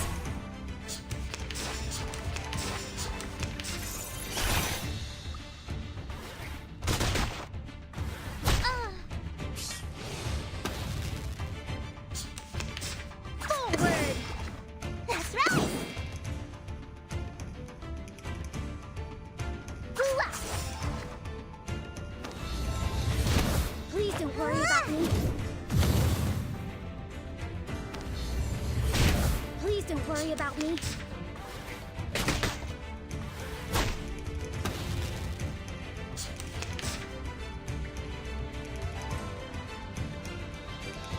This is Eagle. Target found. Come on, this is the one punch. Forward.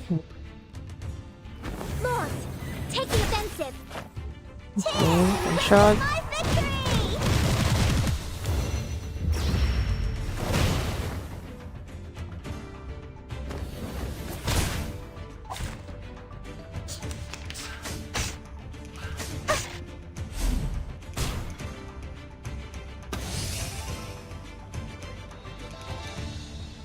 Let me see this.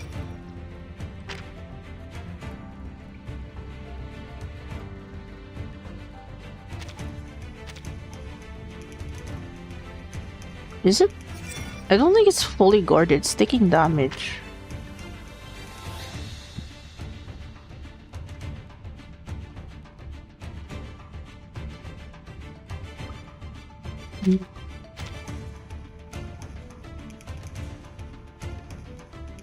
Ready? That's right! Ooh-ah. Fireworks! Anyone feeling cold? Ha! Okay. Forward! Go! Nice practice. Oh shit. Target locked.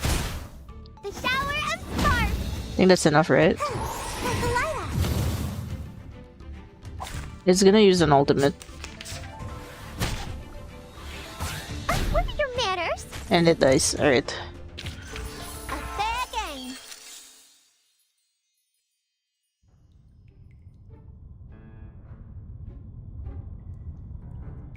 Let go! Let go! What are you, a dog? Wait, is she biting Regulus? What the fuck? Vertin! Zetto! Lilia! Get her off me!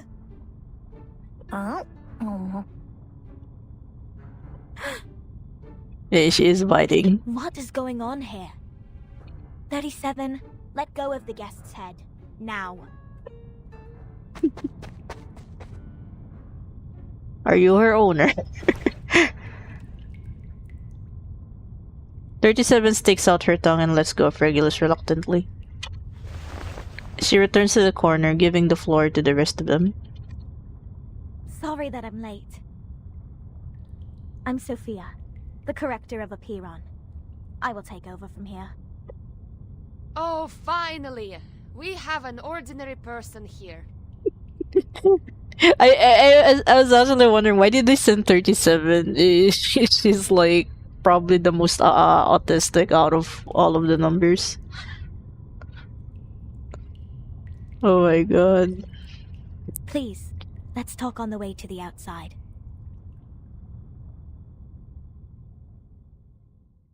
I guess they meant to have both 37 and Sophia get the crew, but jeez.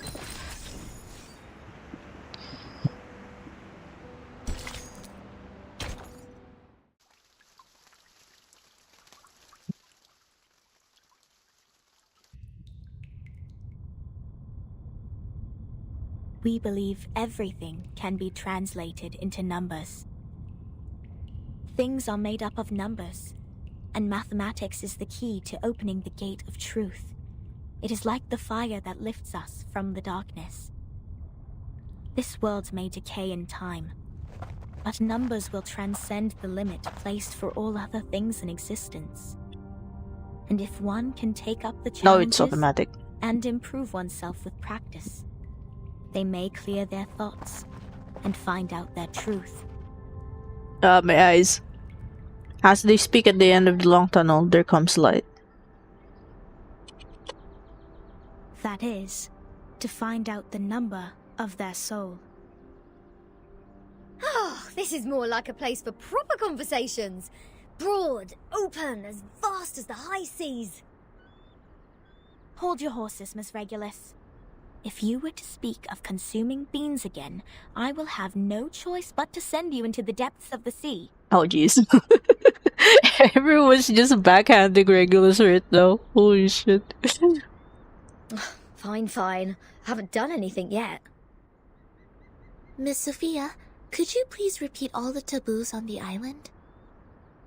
It was too dark in there. I didn't take them all down. Worry not, Miss Zetto. I have them all recorded. The blue flower shakes in pride, showing the results of her attentiveness. 1. Abstain from beans. 2. Do not pick up what has fallen. 3.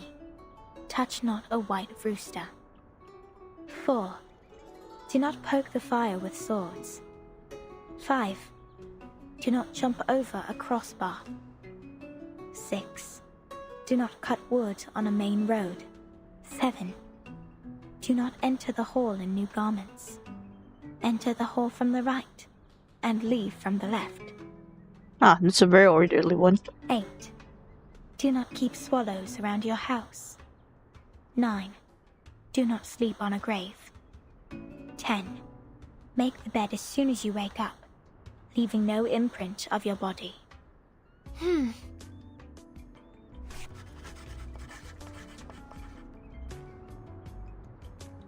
You're just they sound like disciplines that, you know. It's like it makes sense, but at the same time, it's kind of strict. Yet next to her, Regulus is utterly agape, as if she just saw a killer whale running on the ground with 2 new feet. What strange obsessions are these? Even the police in London would be less officious. This is an archaic arcanist group we're dealing with. I assume they have their own reason for these.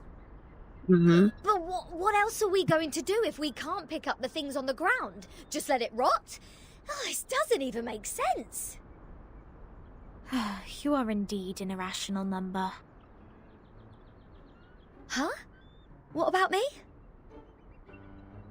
Though I can't identify the exact number of yours, it's never too hard to tell the number types. Like you are a very typical irrational number. Irrational numbers are disobedient, sometimes unreasonable, and they hardly play by any rules. Just like the non-terminating random numbers following its decimal. These numbers are the floating points, or the noises. People of this type are the random ones whose actions show no pattern whatsoever. Disobedient, unreasonable, never play by the rules. So that's what their judgment is based on. Yep, it is a personality type. Oh, she even gets the rock and roll part right. Stop pulling my leg. This pirate will not so easily be defined.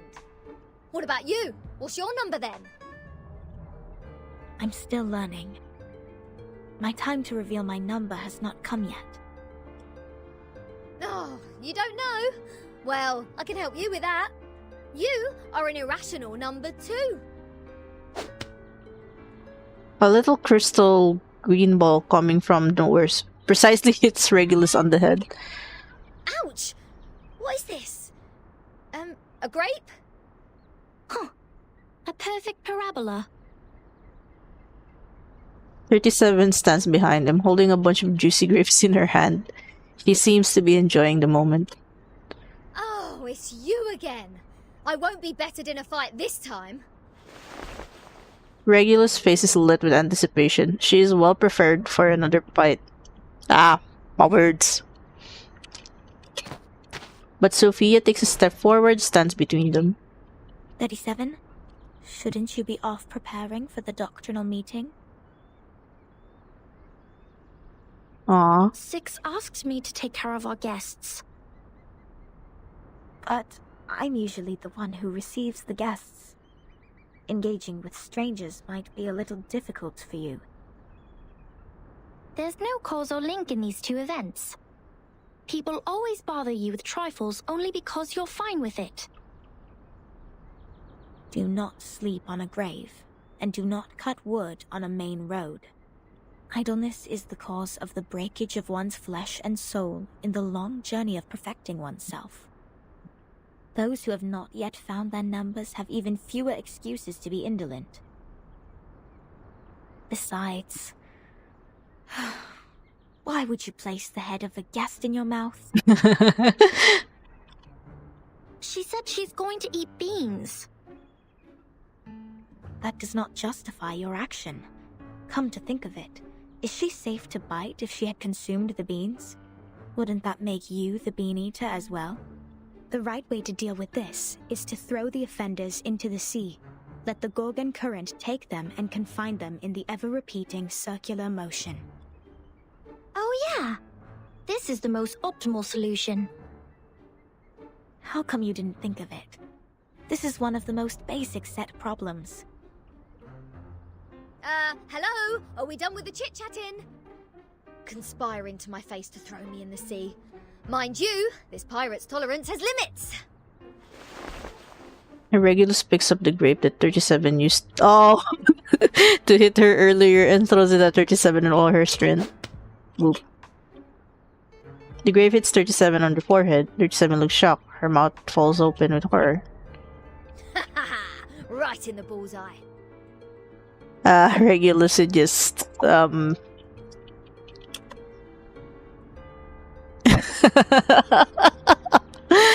my god.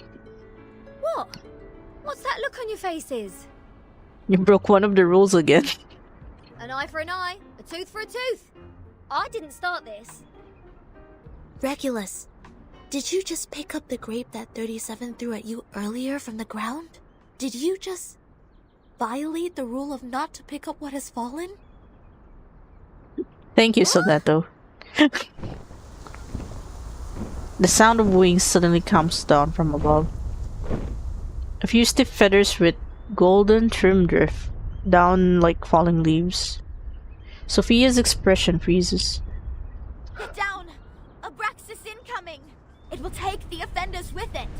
A chicken's head and 2 snakes as a feet. What? What on earth is that? A creature. This is not good. They seem dangerous. Regulus, come to my side. Is that what happens when you just like broke one rule? Oh jeez.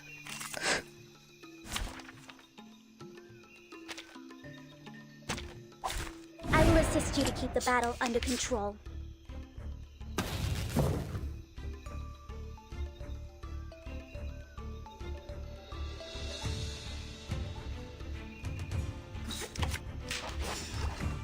Nice passing. Go!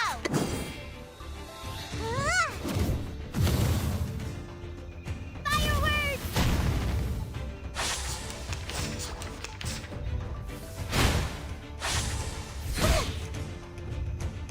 What are your manners? That's right! Nice passing! Like a lighter! Ha! Hey!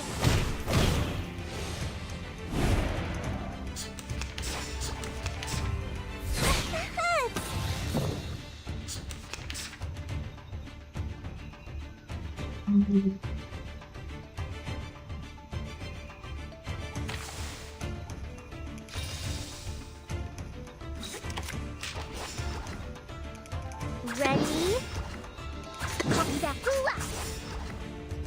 A blade. Please don't worry about me. What are your manners?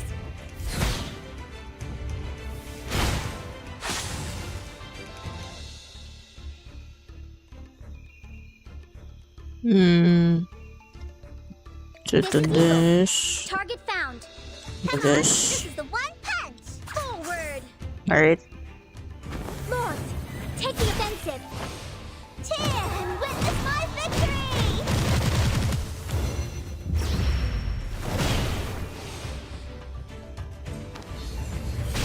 Please don't worry about me. Okay, that should be everything.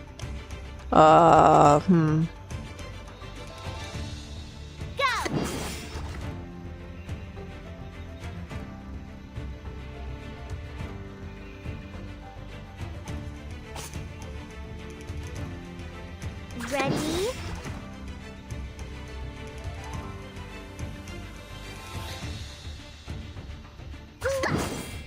That's right! The shower of sparks! The eagle's eyes. That hurts, huh?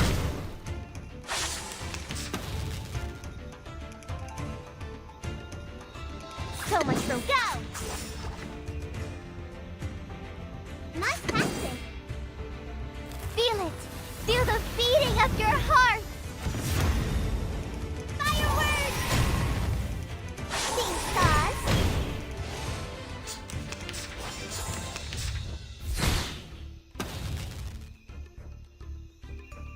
Ready?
What the frick?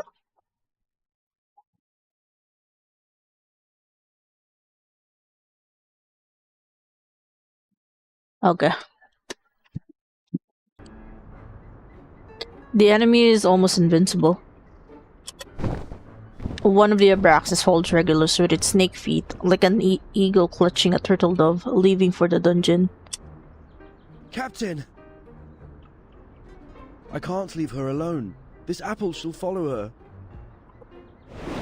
Apple follows the Abraxas. He looks weak and lonely in the air, like a left-behind sparrow. Oh well. A toast to Regulus. You mean Lilia? To her ever-fighting spirit of breaking away from jails, no matter how many times she has been put behind bars. The mall. Luckily, she didn't have any beans. May her soul be cleansed in the dungeon. What the fuck? What a mess. Ena eftegramot mima. Simatizete otan enosume dios semia.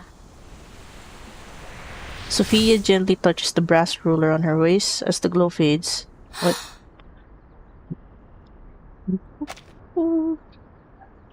As the glow fades, the grassland has been flattened to its original state. Timekeeper, did you see that? The arcane skills cast by the congregation on this island are very different from those we have seen. Is that like a restoration, arcanes? Mr. Apple is with Regulus. She won't be in danger for now. Let's follow Sophia.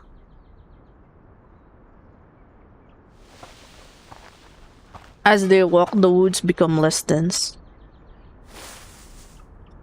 At the end of their path, there is a triangular stone statue standing amongst the We trees. have wasted too much time on unnecessary matters. Miss Furton, this is the place you've journeyed to visit. The Hall of Apiron. This is where we share our knowledge of Numa, which is also the storm you've been referring to.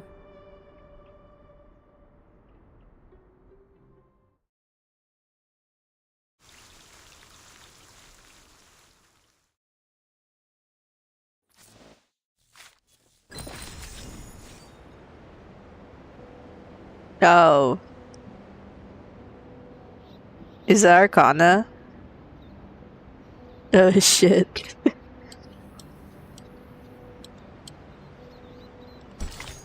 That doesn't look good.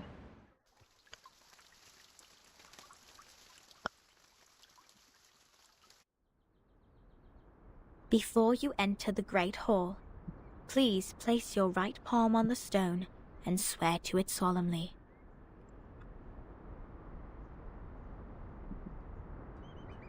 The girl closes her eyes and begins an emphatic prayer. I wish to be baptized in the water of Gnosis, and be rid of the long darkness of ignorance. I ask my tongue to be taken, for it has spoken mindless words, and I shall stay silent for the truth.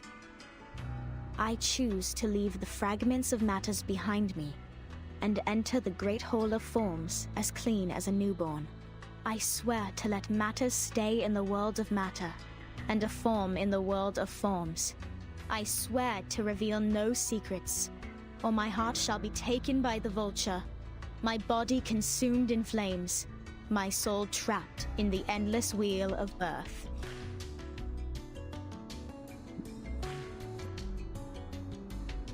Now, knock 3 times on the stone. Put on these ceremonial dresses. That'd be all. Remember to enter the hall from the right, and leave from the left. You are the humblest audience here, hence not allowed to speak. Please, stay quiet, and keep the secrets you heard at heart. I will arrange your meeting with 6 after this. No problem. Miss Sophia, could you give us some privacy? Please, enjoy. I have nothing more to say. She walks away indifferently, as if none of them actually existed before her. Vertin, are we really going to do this? That oath we have to make to enter the hall sounds vicious. To stay quiet and keep the secrets. It's similar to the training we once received. I can go inside on behalf of Timekeeper. No, I'll come with you, Zetto. But I can't sense any sign of arcane skill on this stone. The oath is more of a formality than a curse. The warning is lifted then? But when Sophia repaired the floor in front of us with her arcane skill, there's no fluctuation of arcane power either.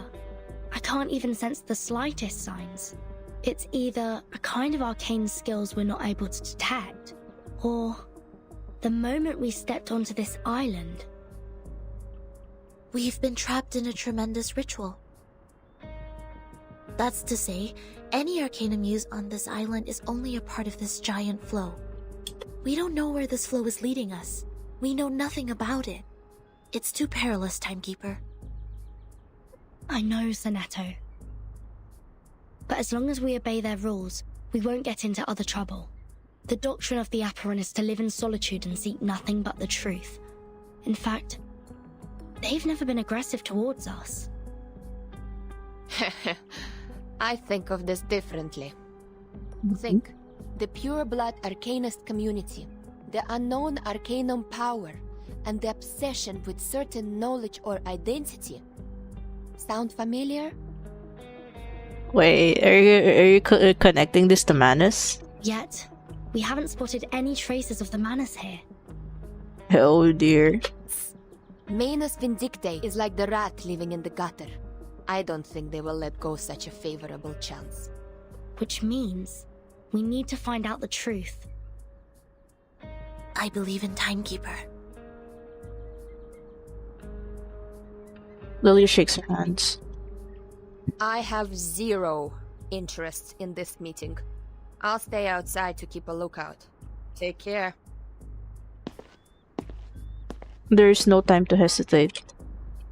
The door already lies before them.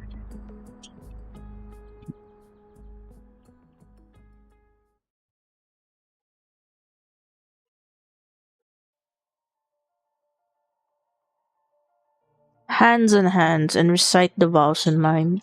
I wish to be baptized in the water of Gnosis and be rid of the long darkness of ignorance. I ask my tongue to be taken, for it has spoken mindless words, and I shall stay silent for the truth. I choose to leave the fragments of matters behind me and enter the great hall of forms as clean as a newborn. I swear to let matter stay in the world of matter, and a form in the world of forms. I swear to reveal no secrets. Or my heart shall be taken by the vulture, my body consumed in flames, my soul trapped in the endless wheel of birth.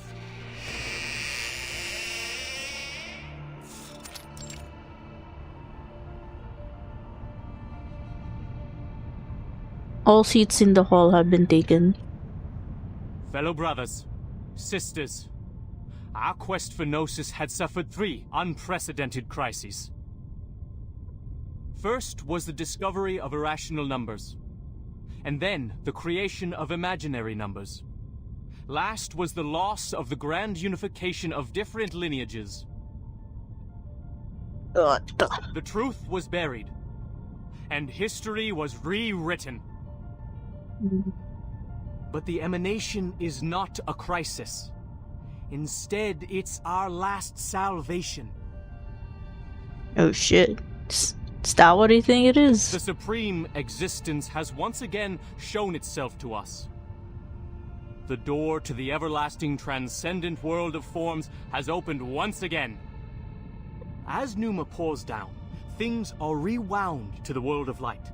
Everything in the world of matter breaks into pieces, for they are as delicate as a petal before it.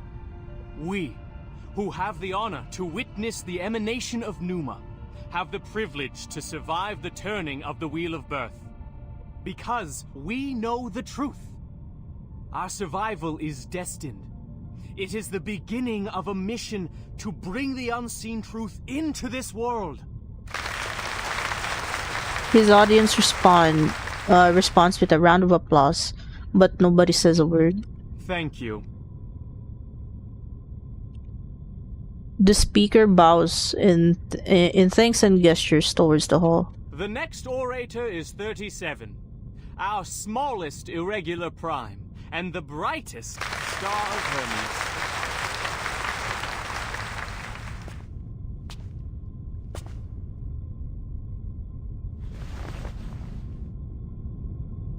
The applause stops. A moment of silent reverence passes, a dedication to truth. The emanation in 1929 only lasted for 2 days. All methods to calculate the Numa emanation failed. We found no pattern in the occurrence of time reversal. All our efforts in the past 4 years have gone completely wasted. That's the end of my speech. Silence.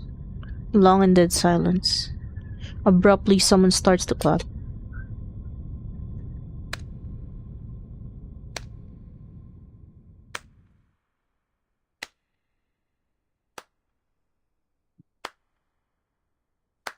Oh shit, yeah, she is here. Order comes first and opinions come second. The mission matters the most. This is what she has been trained to believe and do. Shh. Who did that? Who broke the silence? The silent audience all turn their heads and stare at Zetto. Yet the apparition is gone. Sorry, Timekeeper. I just... Get ready to run, Zetto. The Abraxases are coming.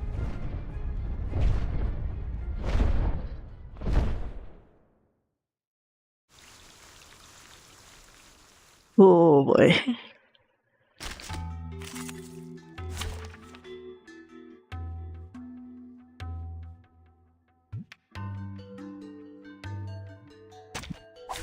I will assist you to keep the battle under control. The poison needs to be removed with the poison feather. After an ally character's target purifies all poison and erosion from allies and gains immunity for 1 round.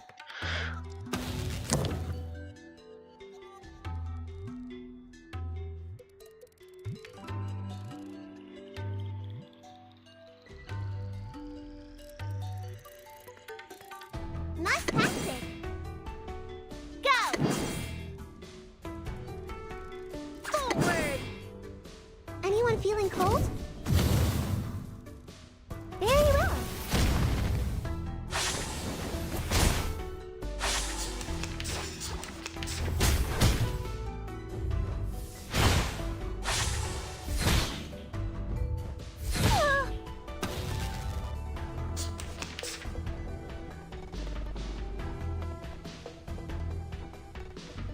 That's right! Time to go all out! Ready? Huh, like a lighter. That hurts, huh? The shower of sparks!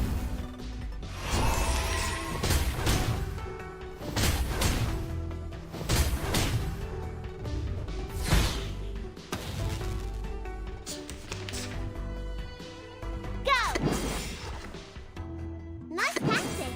Come on, this is the one punch. The wheel of fate. Anyone feeling cold? Cheer and witness my victory!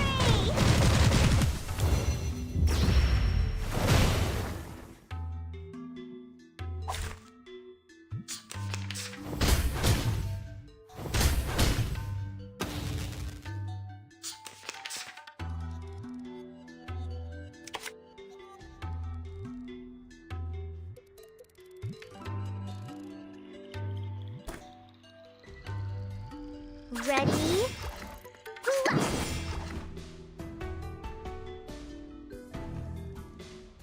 Forward! The shower of sparks!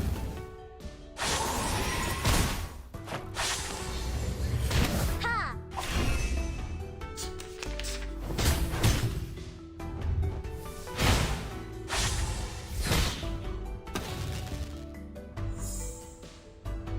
Alright.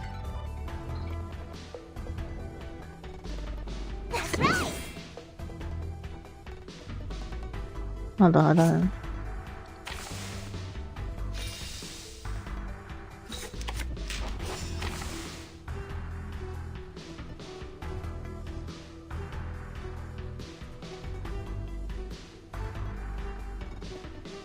Nice tactic. This is Eagle. Tark, copy that. Huh, like a lighter. Lords, take the offensive. Please don't worry about me.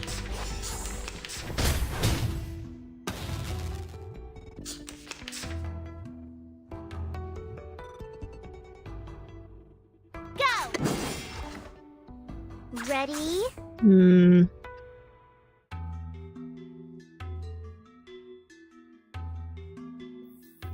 That's right! The Wheel of Flame! Ablaze! Seeing stars!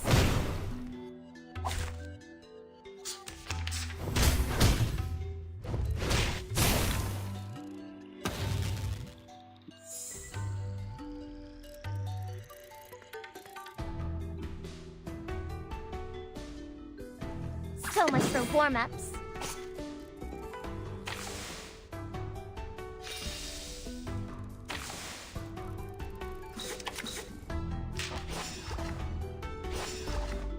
So much for warm-up. Ready? Copy that. Feel it. Feel the beating of your heart. The shower of sparks. The eagle's eyes.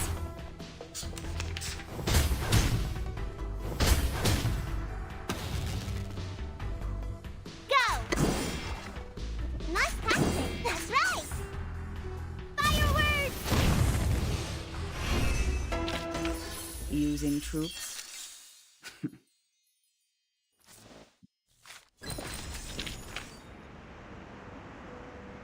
Okay. Okay, now what happens here?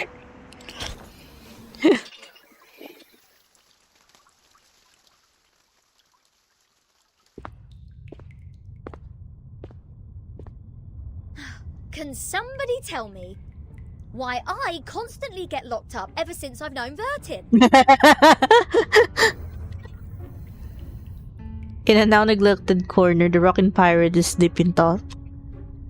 First locked up in a suitcase, then a foundation cell, now this! Oh, what else could it be if Vertin weren't the jinx? Oh, jeez. Lads! I know what's going on! You got the wrong person! She is the most irrational number here! The dungeon gate remains tightly locked. The wood made of it wouldn't understand her words. I'm knocked. What does it say here? Freedom will be granted once the proof is completed. That's to say, I have to prove myself not an irrational number to get out of here. Which is exactly what I've been trying to do, isn't it? Rats. Her fist smashed against the wooden gate. Ugh. She drops to a crouch because of the pain.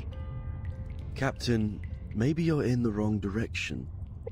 This apple presumes that the followers on this island have a close connection with Pythagoreanism.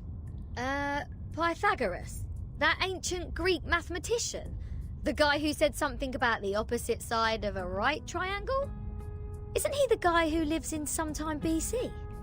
Maths is only a part of the Pythagoreans' achievement, but from a more universal perspective, they are a mysterious group of scholars. Believing things are made up of numbers, venerating integer numbers, abstaining from beans, and the religious collective lifestyle. These are all pointing to Pythagoreanism. The earliest Pythagorean school perished because of the discovery of irrational numbers, which explains their odium of it.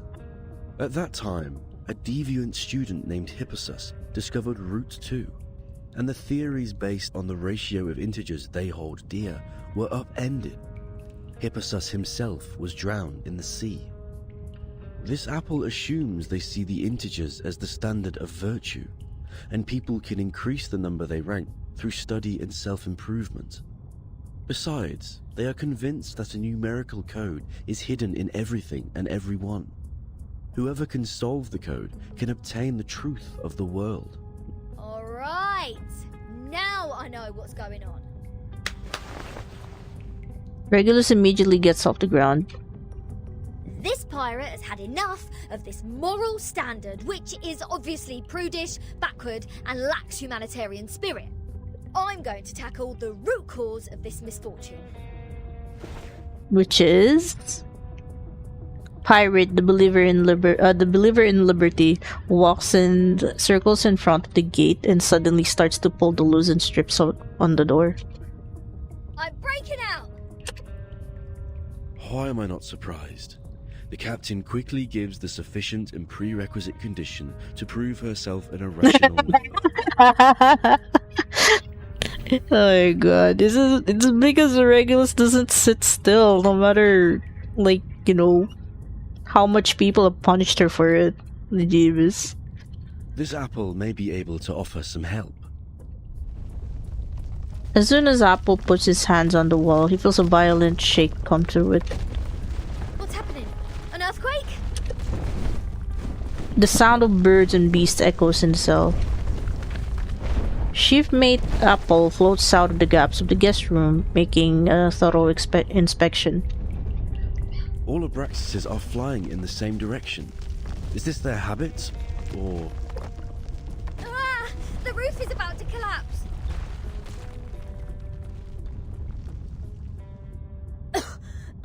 So far, this place has made the London Juvenile Detention Centre a heaven on earth.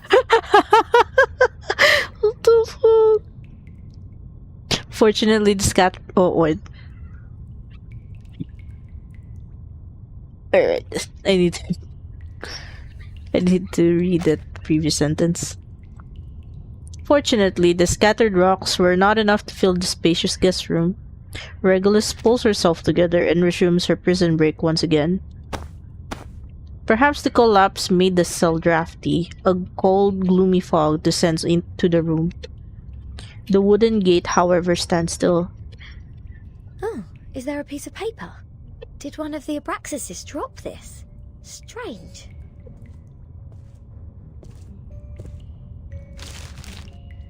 The unsolvable puzzle. Is this a math problem? Oh.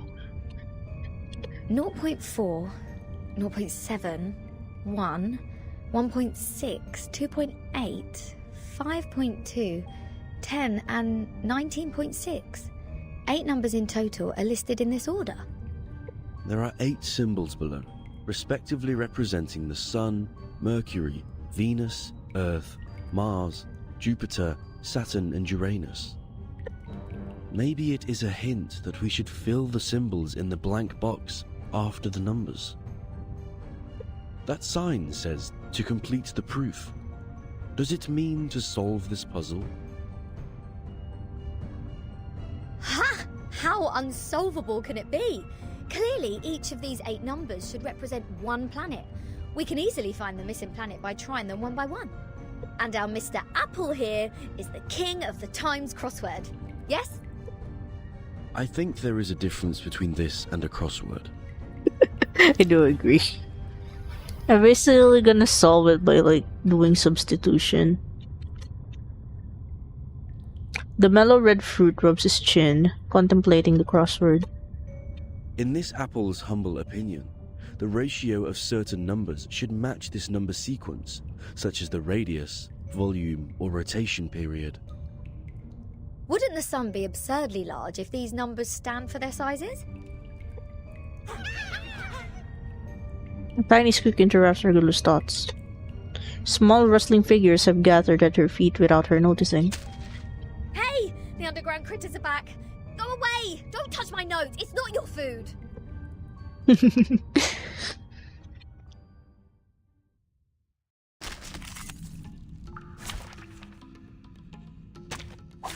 I will assist you to keep the battle under control.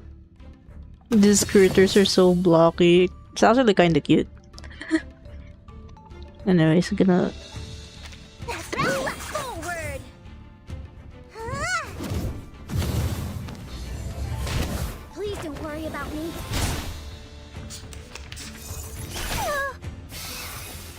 With your manners. Hang in there. That's right. Ready? Seeing stars. Hey! The shower of sparks.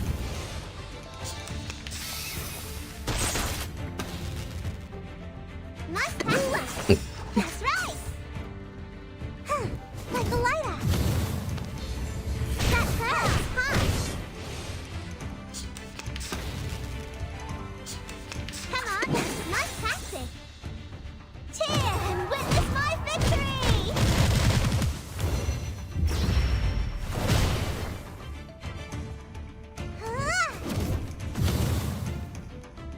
Seeing stars.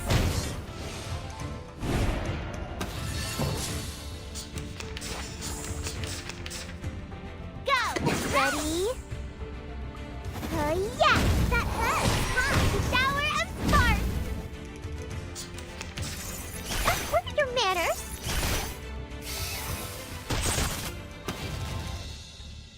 So much for warm-ups. Feel it! Feel the beating of your heart! Like a lighter! Please don't worry about me. Look at your manners!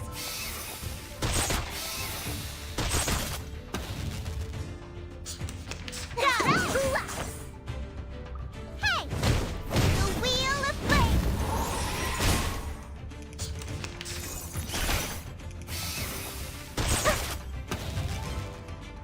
Come on! This is Eagle. Target found. Cheer and witness my victory!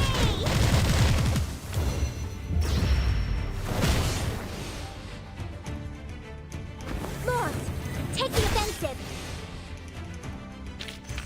Now a big shadow to the champion!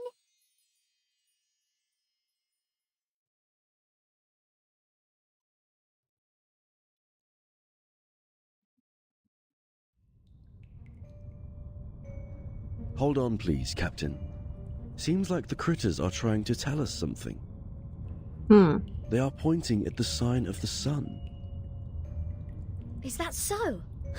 Even the critters on this island know math. The sun.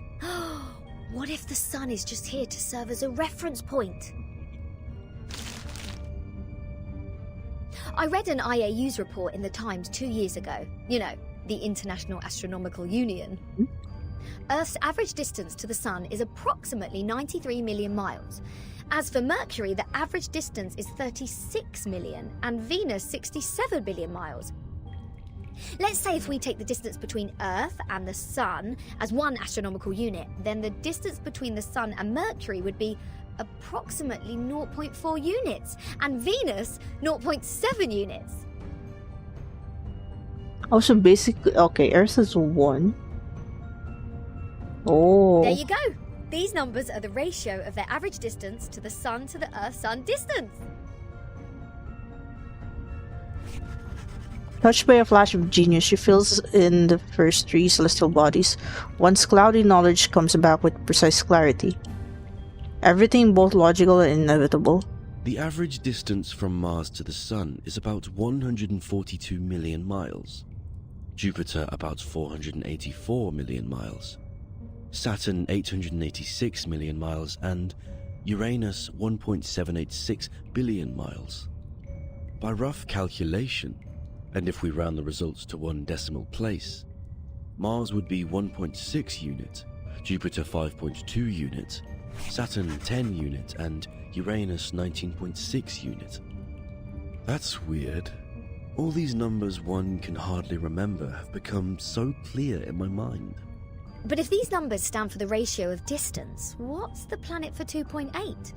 There's no planet between Mars and Jupiter.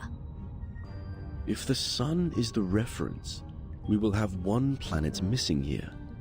Is it really a puzzle unsolvable? Aha! Nothing is unsolvable. You are looking at the solution. There must be 1 planet out there, unknown to us as of yet, located between Mars and Jupiter. A massive vibration shakes beneath the ground. What now? Ooh.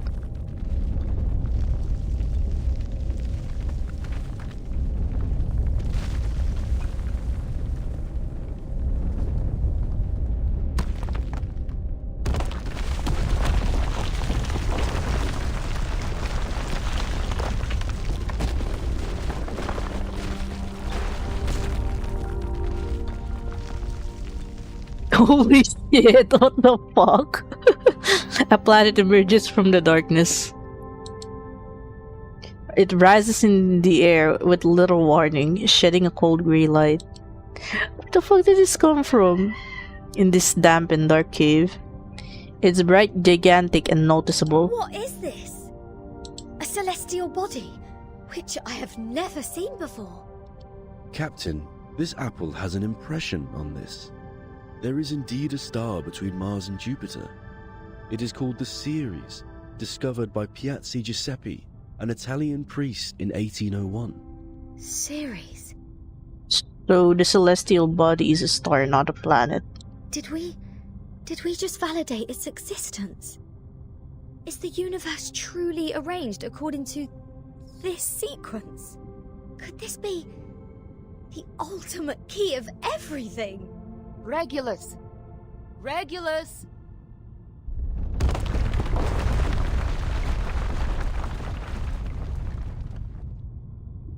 Someone is eagerly shaking her arm.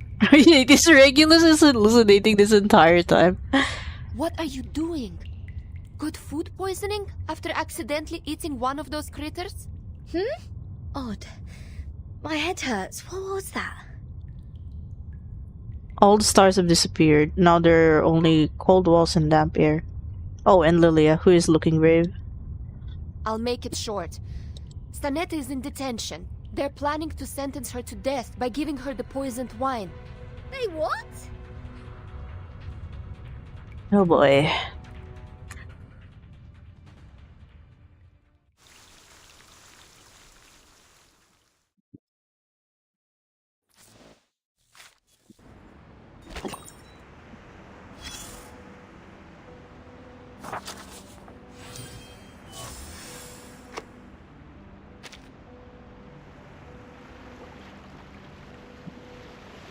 Okay, I'll go get water.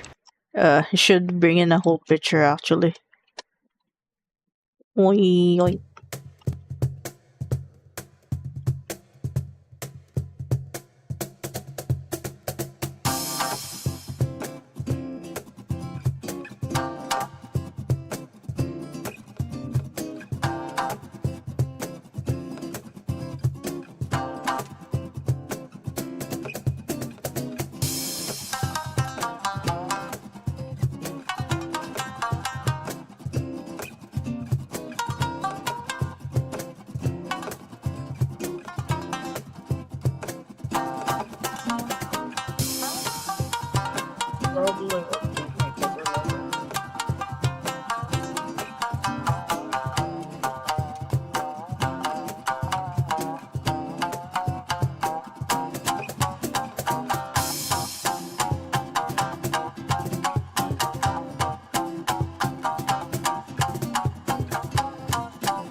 Okay, I'm back.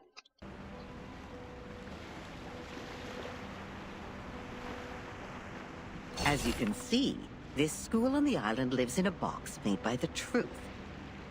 Even if they have a donut in their hands when they are hungry, they still see a topological space. Like the cute ring attached to an initiation toy.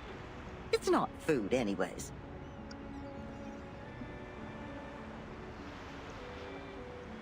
Alright.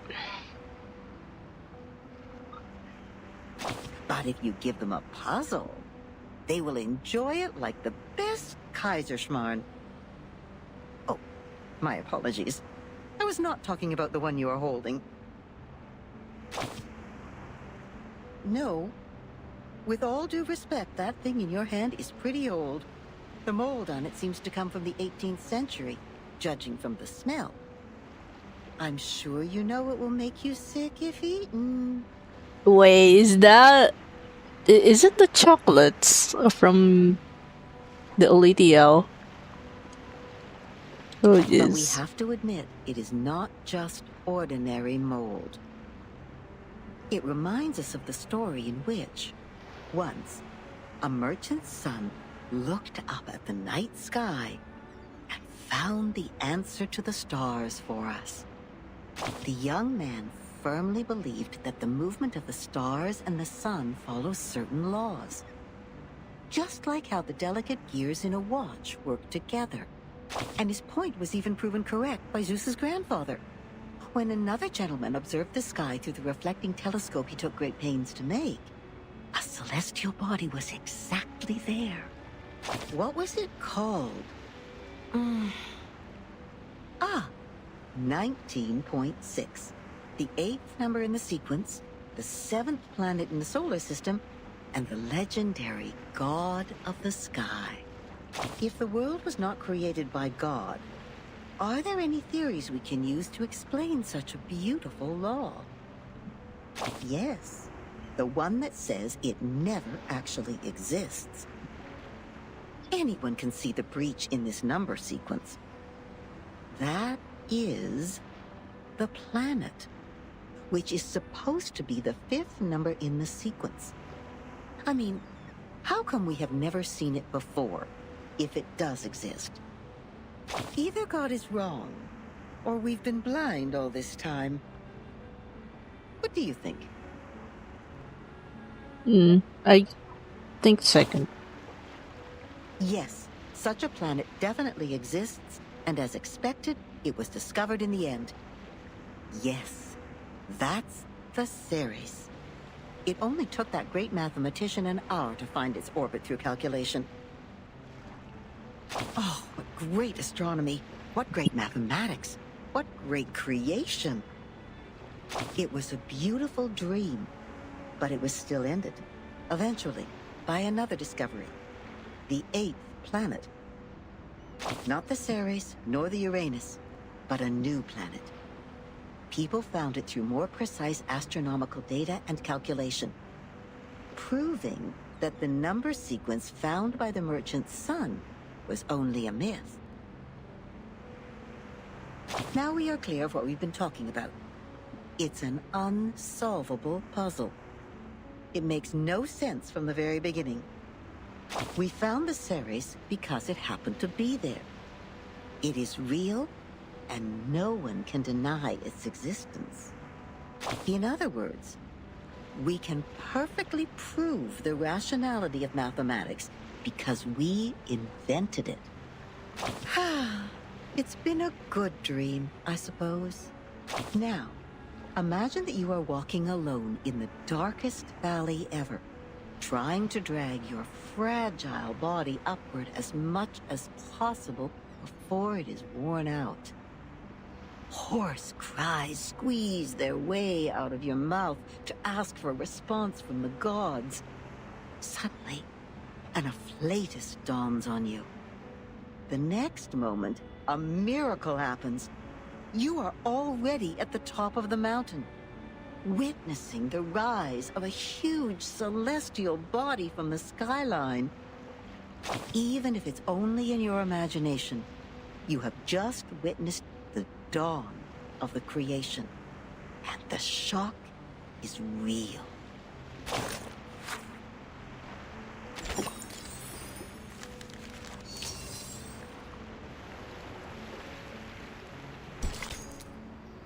The story on the segment. Okay.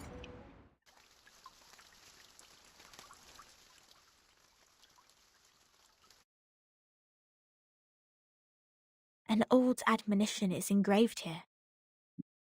Let no one ignorant of geometry or the irrational numbers enter. 37 told me you are the integers. She's the genius kissed by the god of truth. She can see our numbers and has never made a mistake. But I don't understand. Why would you break the silence at the meeting?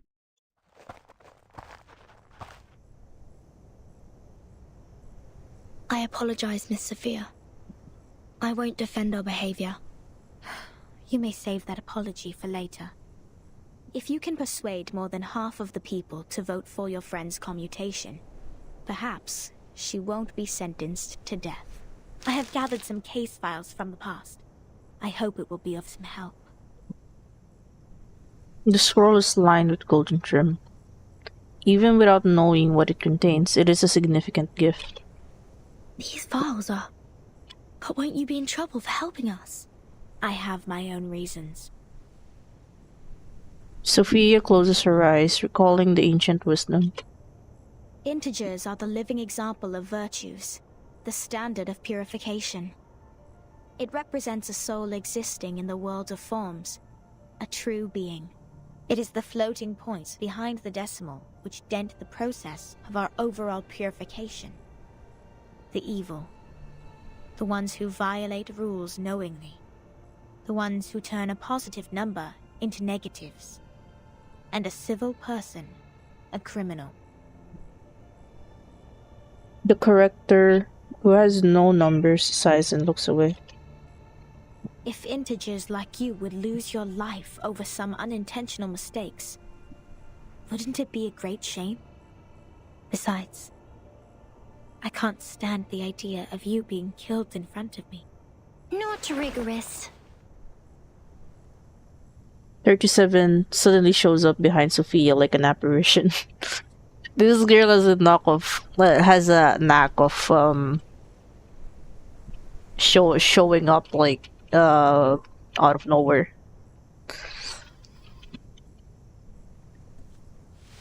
Her friend is quietly startled. She speaks no words, only moving a little away from her. For one thing, we still don't know Vertin and Zetto's numbers. For another, the fact that every crow we've seen is black doesn't necessarily entail that the next crow will also be black. Even if every virtuous person we met has been an integer, we can't be certain that the next one will still be an integer. Same case for irrational numbers. You're right, 37. But people always tend to believe that virtuous people are integers. That is what we call belief. Correct. But not entirely correct. Everyone's numbers are just numbers. They are not associated with virtues. Ooh. That's actually the most logical thing that you've said so far, 37. Unlike me, you're always right, 37. I don't know what differs us. Sophia sighs and shifts her gaze. Will you be at the assembly? Yes. Then I will leave them with you. I'm not qualified to set foot in the Hall of Truth. I have done poorly in receiving the guests. I will ask 6 for my punishment after the assembly. Huh? So you are not coming back to my laboratory? Neither will you help me review the calculation results or sort out the books? The scripture shall not be challenged. What's more, any students here can help you in the laboratory. It doesn't have to be me. Hmm. 37 is disappointed. She lowers her head and kicks up a tiny piece of rock. Had I known, I would have let someone else welcome Vertin and her friends. Like 210. He loves to brag to young ladies so much that he would take the punishment willingly, right? You were that someone else who was assigned to receive them in the first place. If I hadn't stopped you in time, how much longer would Regulus's head have stayed in your mouth? Not to mention what happened last time. And the time before that. But the fact that I have messed up all the receptions before doesn't mean I may excel in the next one. The chances of messing up the first reception and the 100th reception are the same. Whatever you say, you little sophist. She puts down the file and leaves in a hurry.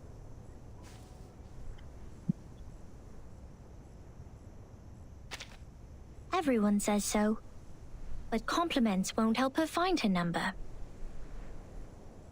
37 drops her head, but soon her face is lit with an excited smile again, like a child who has found a piece of candy. So, Vertin, are you ready for the debate? Does that mean you will help us? Of course. I don't want to miss the chance. What chance? The chance to see your numbers. There's no greater knowledge than the knowledge of oneself. And there's no more exciting truth than the truth of oneself. I can quickly tell which types of numbers you are, but it requires proof to know the exact number of your soul.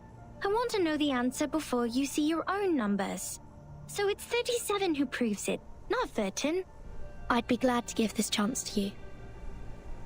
37 turns down the corner of her lips discontentedly. That's boring. Let's go, Vertin. The assembly's about to start.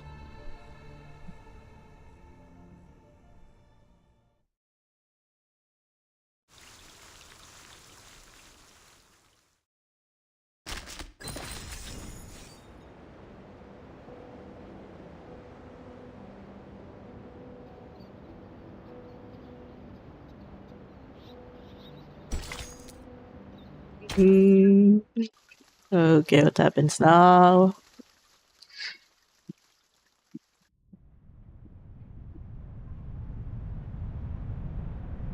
In pairs and dozens, the Apiron believers enter the venue. The plaintiff and the defendant are also seated. Is it plaintiff or plaintiff? Don't worry, Timekeeper. I'll defend myself. She looks pale, but she is gazing steadily at the front. Back in the Foundation, I once won a public debate of a similar nature. Oh yeah. It was back in chapter 4, was it? This is my duty. I won't let it get in the way of the team's investigation. Zetto. Zetto lowers her head in silence, then sets off resolutely to the center of the hall. This scene is all too familiar. Inside the hall, a judge sits in authority. By our tradition, Miss Zetto will be given the poisoned wine, so she will be muted and stay that way forever. However, Sophia raised her objection against the decision. After giving the matter some discreet thought, I have decided it is necessary to hold an assembly and take care of it democratically. Those of you who agree to the death sentence may remain seated. Those of you who wish to commute Miss Zetto's punishment, please put your pebble into the pot in the middle of the hall. Now, Miss Zetto, Miss Vertin, you may defend yourselves until the sand in this hourglass falls to the bottom. Truly, this is a formidable war. Relax and take a deep breath.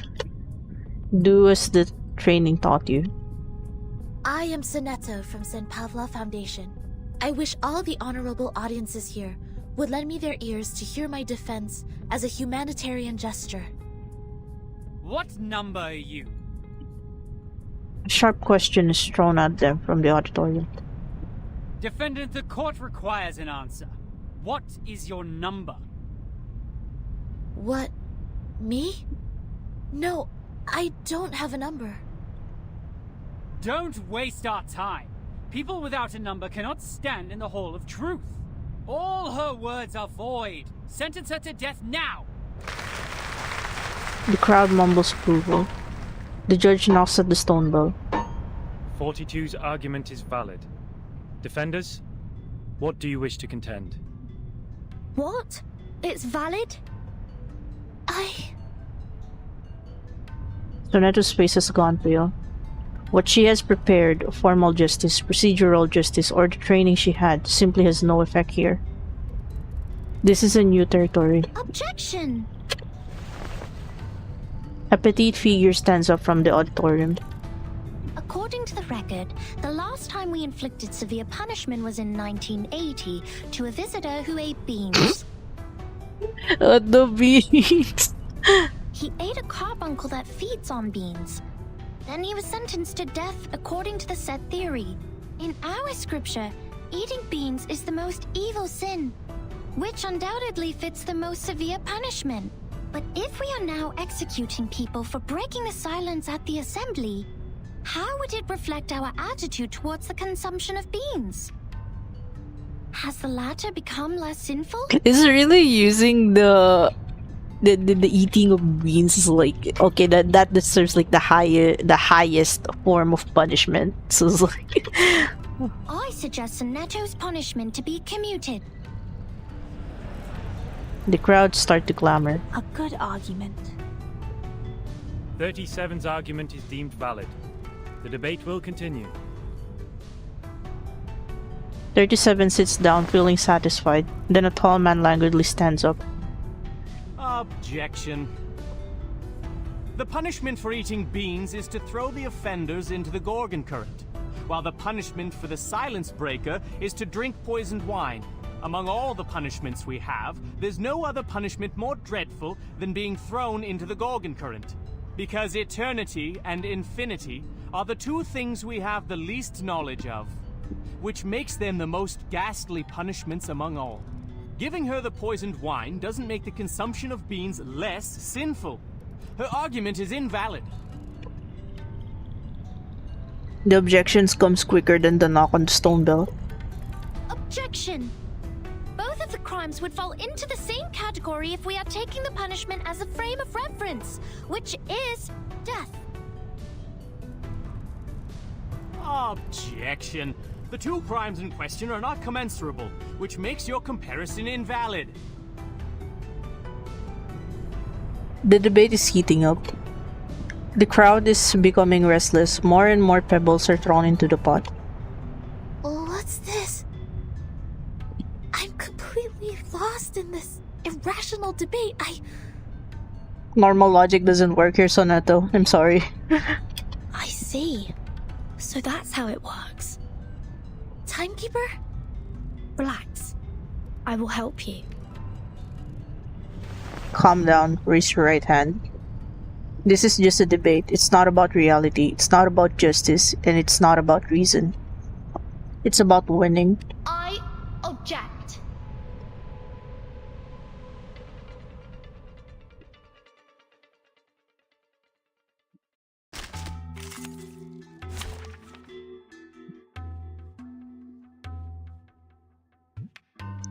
I'm gonna lie. Like during that scene, to be fair, there was also like a scene in chapter 4.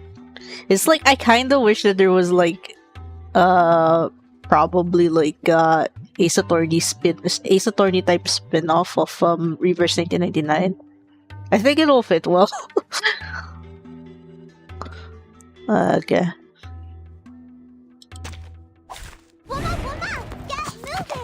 Oh, it's a... I'd like to start by quoting 42's first argument. People without a number cannot stand in the Hall of Truth. In that case, it's not possible for Zetto to commit a crime in the Hall of Truth.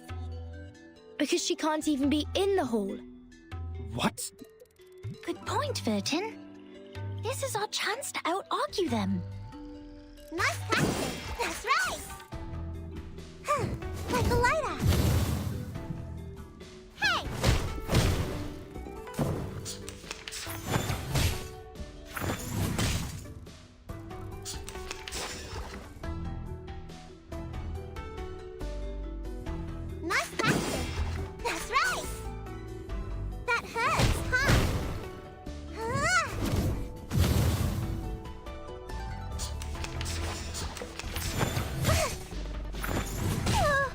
Uh-oh. Come on, this is the one punch. Time to go all out.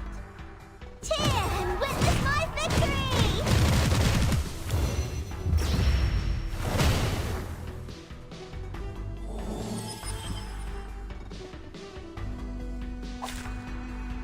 These are merely clumsy sophisms. We've all seen her break the maxim. Objection! What you see cannot be submitted to the court as a transcendental fact. It's nothing but the fragments of the phenomenal world which can't be used in your argument. Objection sustained. Please, ladies and gentlemen, keep the debate logically consistent. Since Zetto has no number, and a person without a number does not exist before the truth, Zetto thus didn't offend your truth. She didn't break any rules. Time to go all out. Come on, this is the one punch. Anyone feeling cold?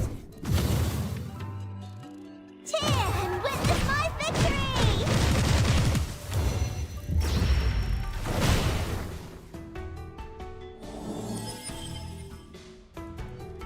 Objection! The rule breaker has a number. We can all tell that she is very likely an integer. Therefore, she should be identified as an unknown number, not void. Your sophism has failed. 42's argument is held valid. Is there anything else you'd like to add, defendant? Tell you a secret, 13? We would call criminals negative numbers. I got it. Okay, actually, there is also one event that has like this similar back and forth, which is like Spathlia's event. You know, the older games.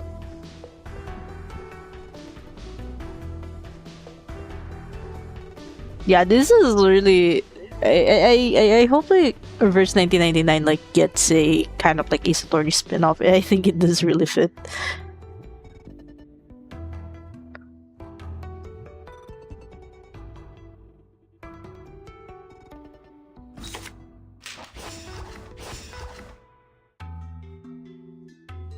I think we do this.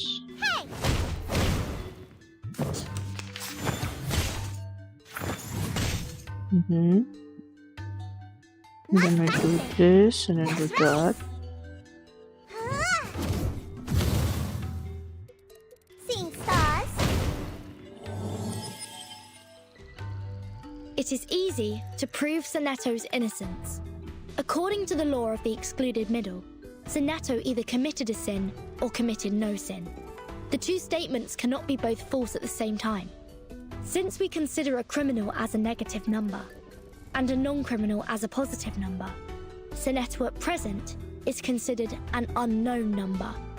That means she doesn't belong to the criminal set, or the non-criminal set. She did not commit a sin, and did not commit no sin.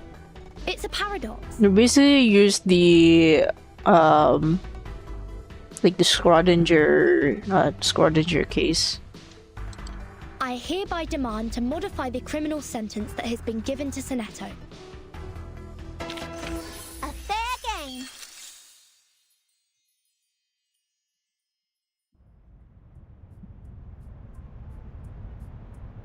The law of excluded middle.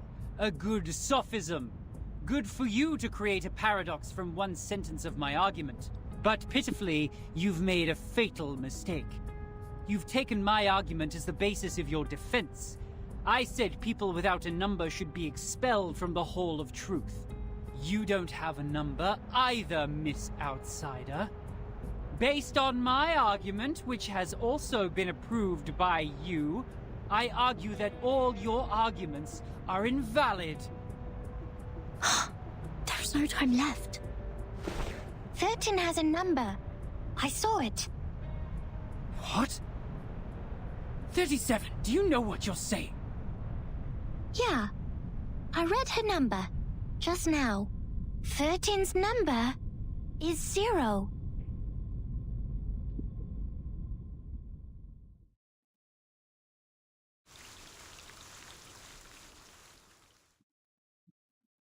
Exclusive middle 0.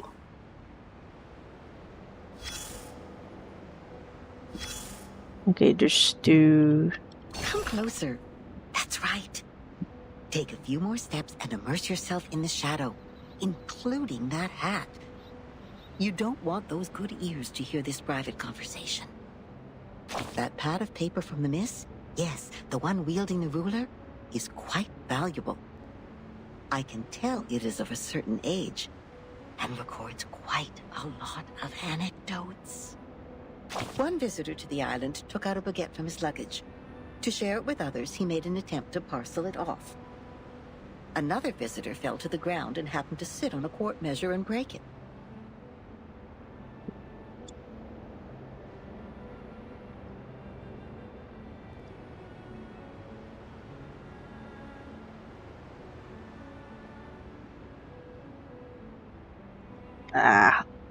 The picture is leaking.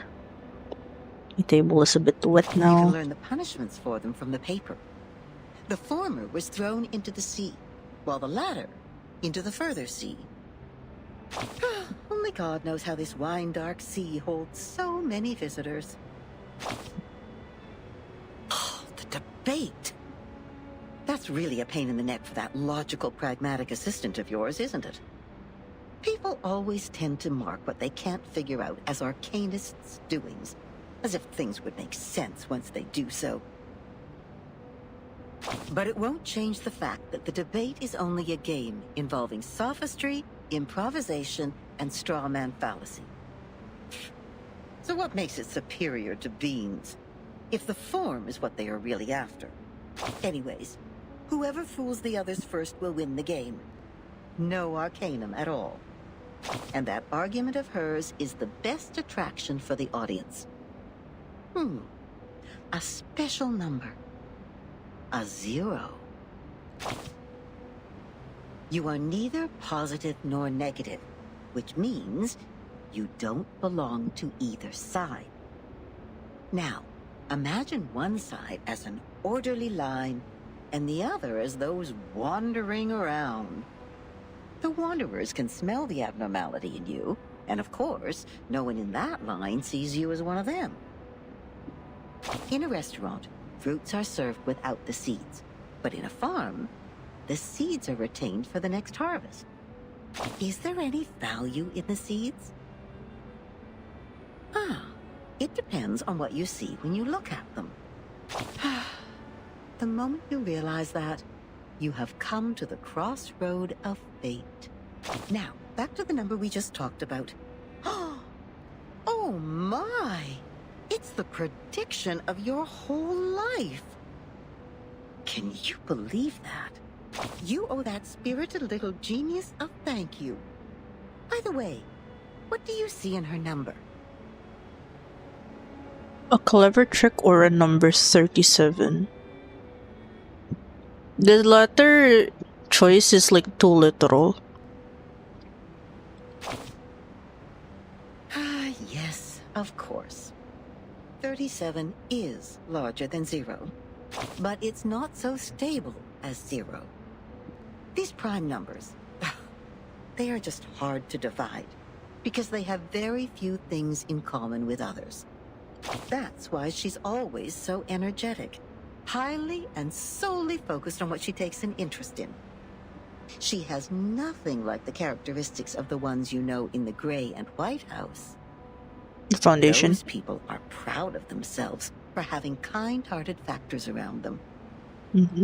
As their teaching goes, it's always dangerous to be unique. But some look up at her again and again, exactly because they can sense the danger in her. You are also a good example. You've been looking up, haven't you? Oh wait, it's the Cartesian plane.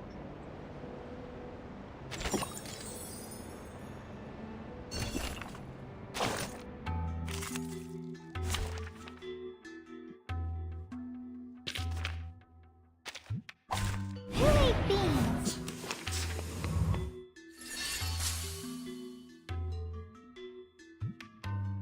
Given that it could be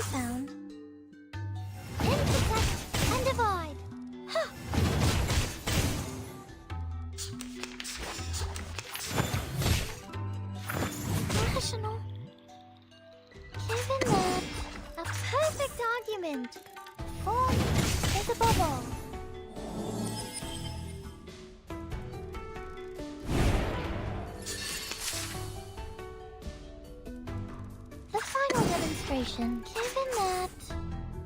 Welcome to the world of numbers.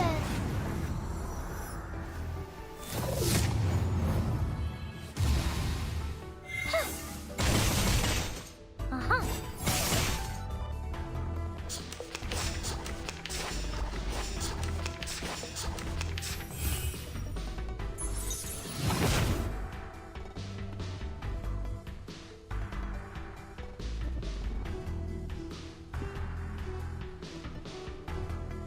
It could be even that. Huh.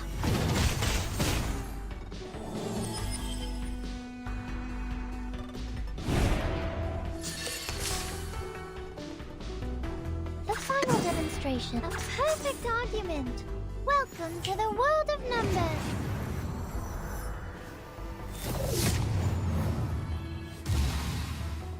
Huh. The form is above all.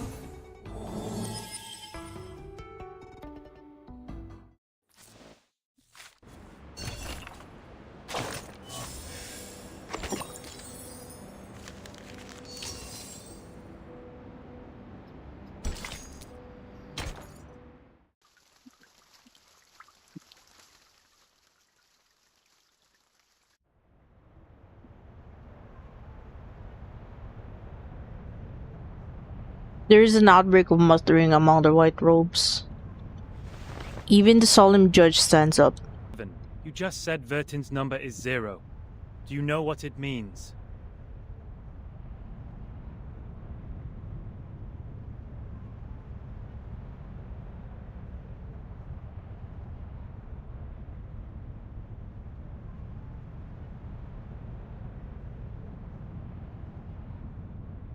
Okay, we're... Hang on.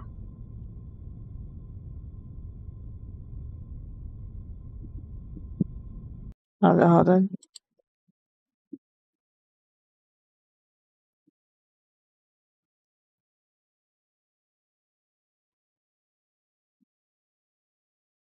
Okay, we're back.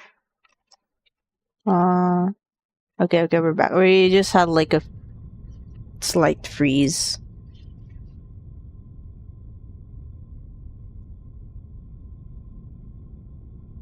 Okay. Oh no. Hold on. Restarting.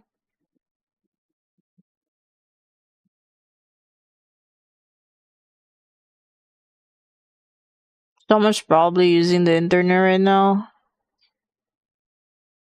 Or it's just like just the internet is reconfiguring itself. Okay. Very clearly. Would you be able to submit proof to a payron? No problem. Half of you in this hall have put in the pebbles. If 37's argument is found to be true, every argument Vertin has spoken in Sonetto's defense will be deemed valid. Sonetto will be exempt from the punishment. I will announce the result once 37's proof has been validated by a payron. Thank you for your time. One after another, the Apeiron followers leave the hall.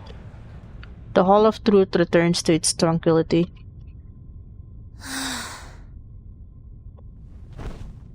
Sonetto slowly sits on the floor in a lackluster manner. Zetto! Timekeeper, I'm so sorry. I tried my best, but still I couldn't understand the debate. I failed again. Her face becomes abnormally pink and her breathing becomes fast and shallow. What happened to her? Come here, little girl. We need to move her outside.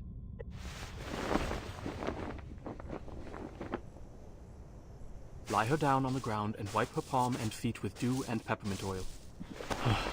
That would be okay. Her physical signs are becoming more and more stable. Thank you. You're welcome. The distinguished number 0. The man shrugs his shoulders. I'm kidding. I'm 210. Well, Instead of the number, I prefer people call me the rhetorician. I've heard your preachment.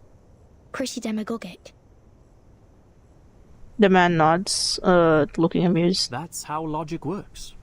With logic, I can prove that you'd cease to exist in the next moment, or that there are no other people in this world except me. Achilles can never outrun a tortoise, and a flying arrow is forever motionless. This debate is nothing but meaningless wordplay. That pacifist let you off this time. 6. A perfect number indeed. For he knows the benefit of reconciliation. Who wants to have blood on their hands and be devoured by the cycle of hatred? Yet it's a torture for any intelligent mind to hear such an immature debate. Can you feel the suffering of our leader now? Man. Actually. I'm sorry.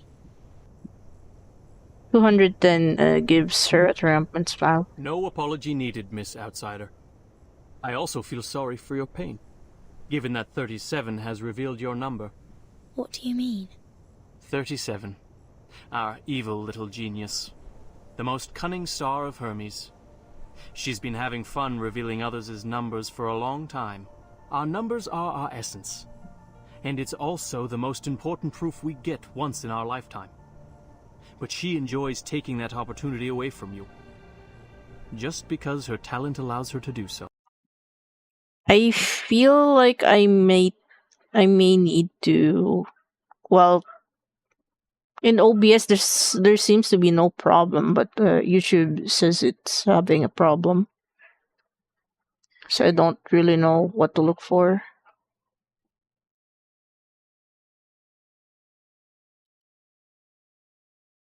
It doesn't seem to like do any buffering from the preview.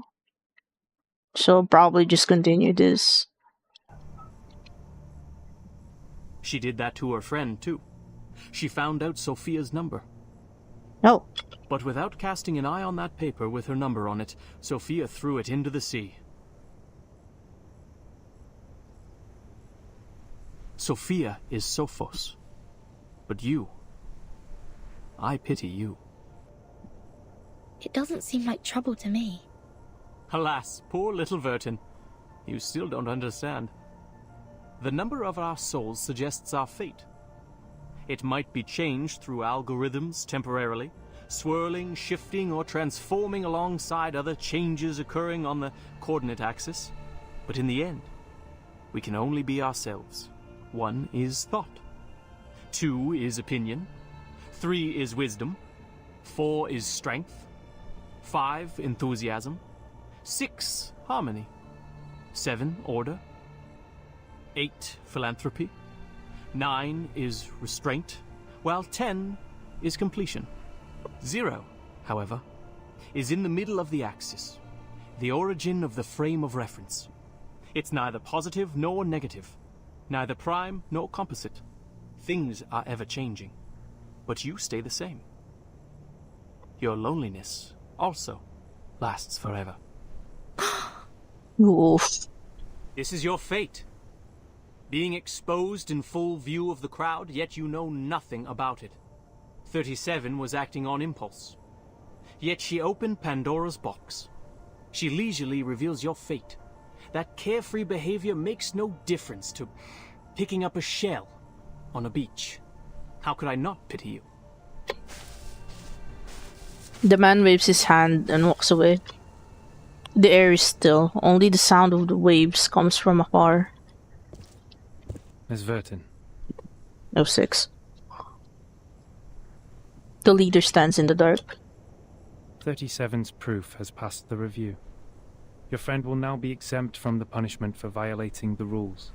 However, she has to take some catch-up lessons on the scripture. Please, meet me at the hall tomorrow at noon. I would have words with you.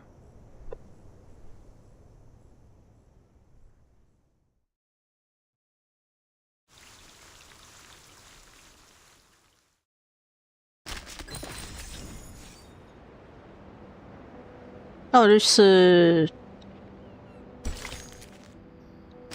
See that?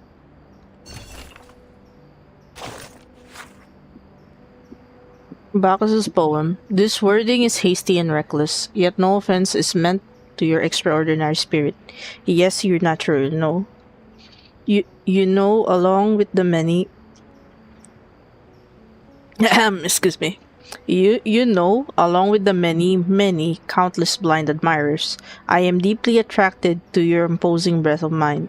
That makes you eloquent, even facing a stone wall. Oh, how astute! Only by avoiding labor can one prevent mental fatigue. Eloquence triumphs over facts, and wit refutes truth. Truly a genius in your own right. In the team, everyone is equal. The wise argue with the mediocre chatter confidently. Sincere praise, truly sincere, for your joy in sharing with everyone. So considerate and comprehensive, yet so broad and not specialized.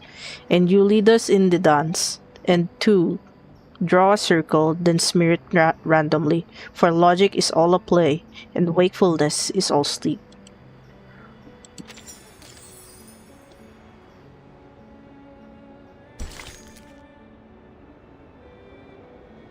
I see her.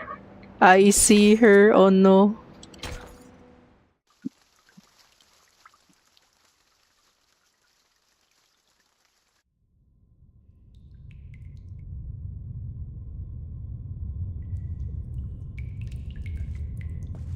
In this life? Oh, okay. I thought it's triggered by click. Emotions on the true philosopher. Before this negotiation begins, I wish to tell an allegory to the two of you.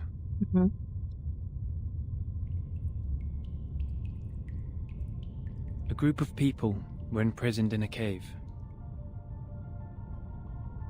Behind them, there was a fire. Before them was a tall, solid wall. No, this is fully automatic, I think. Their legs and necks were chained and fixed, so they were constrained to look nowhere but to gaze at the wall in front of them. When they dropped their eyes, they saw their own body. When they looked up, the flickering light of the fire fell over them, and they only saw the shadows of what was passing behind them. No one had lived one day outside the cave. The shadows cast on the wall all there was to be perceived as reality. They had no knowledge of the real world. One day, one of them escaped from the cave, walked into the light, and saw the true world with his own eyes for the first time. Everything he saw or felt in the cave was nothing more than a mere shadow of the object's true form.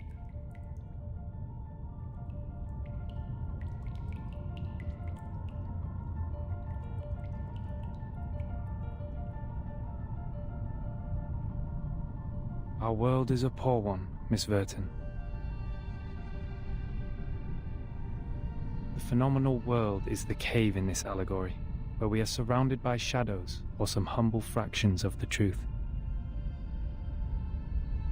It is ugly, frivolous, filthy, perishable, subject to decay, and filled with hollow desires and meaningless struggles.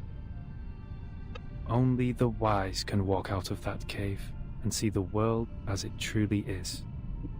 In that eternal, transcendent world, everything is in its most perfect form. I pray that you, Miss Verton, the representative of St. Pavlov Foundation, and you, Miss Arcana, her counterpart of Manus Vindicte, would pay heed to my words. Everything you've been fighting each other for means no more than some fragments of phenomena to us. There's only one thing worth doing. That is, to seek higher wisdom, develop one's virtue, and achieve greatness in life. We have never set foot on the soil dampened by the storm, nor have we ever been involved in the disputes brought by the torrents of time. I beg you, do not take your conflict in the phenomenal world into the realm of truth. For certain. It was never my intention to sully the sanctuary of truth. Then, to prevent a situation like this from happening again, I would like to ask you two to carve your names on these 2 stone bangles and drip a drop of your blood on each of them. Once the bracelet is put on, no one will be able to remove it. From now on, as long as you're on this island, none of your people will draw blood from one another, or the bangle shall draw all the blood from you. The peace agreement is so decided. Arcana stretches out her hand and gently takes a bangle. I appreciate that. I'll sign it. The leader gives a slight nod. He looks out from the table and simply strides away. The bangle feels real in the hands. It certainly possessed some sort of power to fulfill the bloody pledge. The peace agreement. Someone is approaching. Yes, she is still here from the beginning to the end. Lady Vertin, we meet again.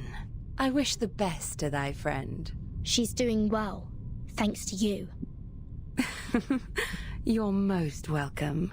Thou shalt quench, for times hath changed. I would not wish to shed even a drop of Arcanist's blood in vain. But Schneider should be the victim of a merciless bullet? Vertin, my pitiful child. Did you forget? That merciless bullet cameth from a gun never belonging to me. What's Manus Vindicte's purpose to be here? Hearken the archaic wisdom, just as thou doest. Stone bangle is hot, almost scalding. I am not surprised. I adore thy visage, Lady Vertin, emotionless in the storm. Alas, no man shall bravest the storm and live, including thee. Her words sound as harsh as the winter gale. An emotion suddenly comes. It's raging like a bushfire, but soon gets tamed down. A wooden box in the Elite House base has my name on it. Was that your doing? Sadly, it wasn't. I hope thee findeth the answer satisfactory.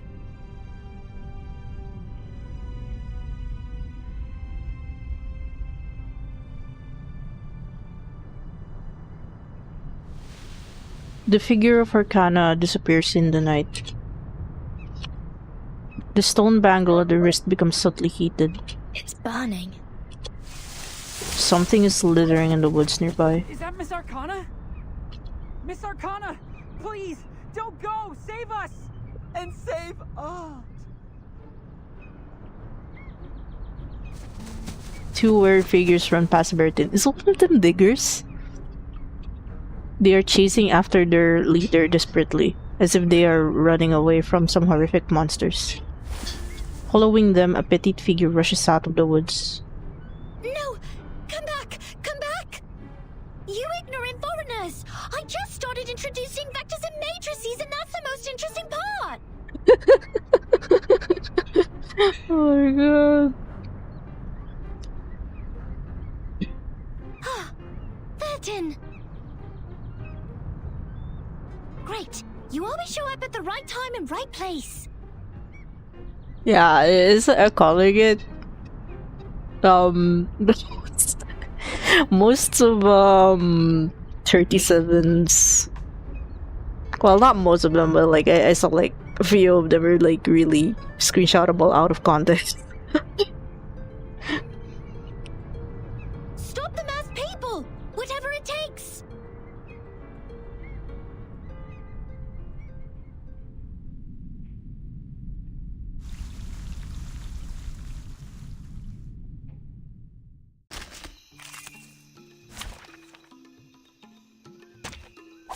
Woman! Get moving!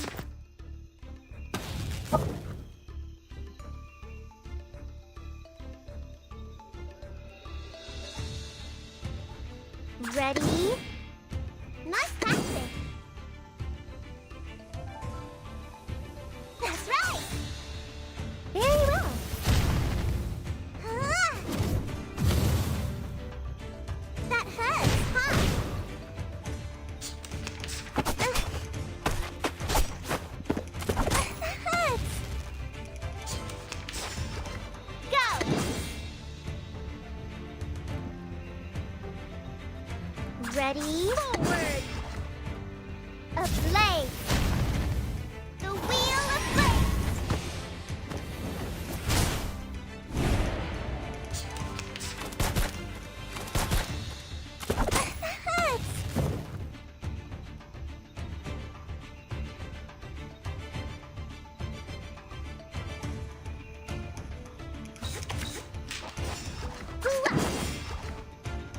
Time to go all out! Ha! Seeing stars?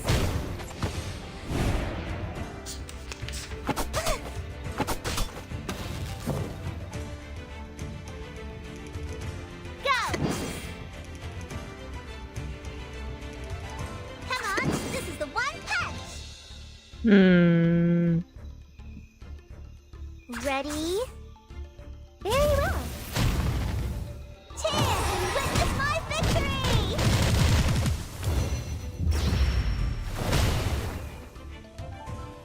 The shower of sparks!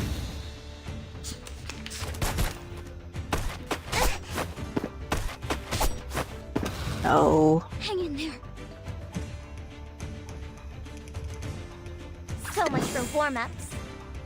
Go! Forward! Feel it! Feel the beating of your heart! Ablaze! Target locked.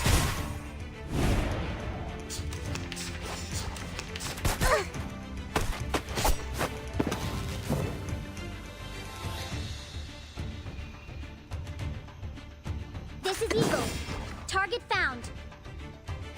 That's right! Copy that. Lord, take the offensive. Anyone feeling cold? Ha!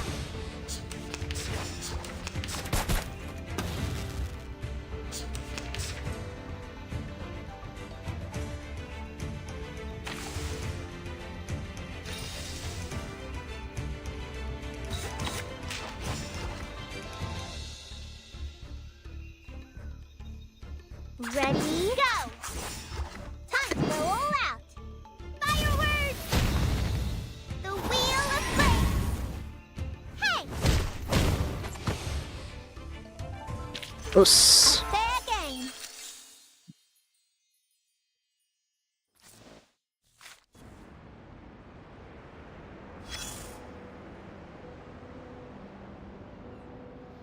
Oh, it's this. I haven't found any though. It wants a geometric pendant. Look at you, climbing out of the cave in the allegory, all dusty and dirty like a little savage. They must have tried to fill your little brain with long preachment. But you should feel lucky, because at least they didn't give you a quiz right after that.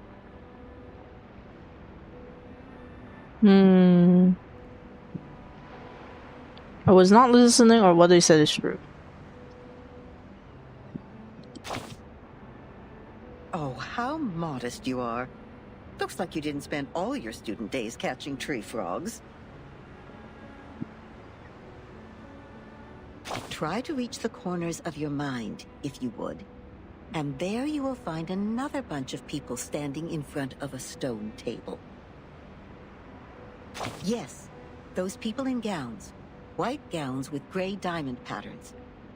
One of them was standing on the stairs, gathering all the little vacant eyes to his side. What was he called? Give me a second. Teacher, instructor, tutor, the educator. Just titles like that, no names at all. No one gets to write down their names on that banner, after all.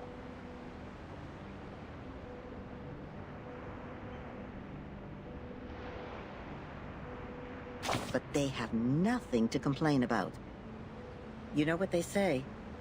What is reasonable is real. That which is real is reasonable. They showed you a broad avenue in their teachings where you could enjoy a sense of security with all the solid ground, convenient automobiles, and warm sunshine. And at the end of the avenue even lies an inspiring mission, to which you are expected to devote your whole life. There is a distinction between good and bad here, And it's as clear as our innate sense of right and wrong, like a floor of black and white tiles. Any stains on it will be noticed immediately.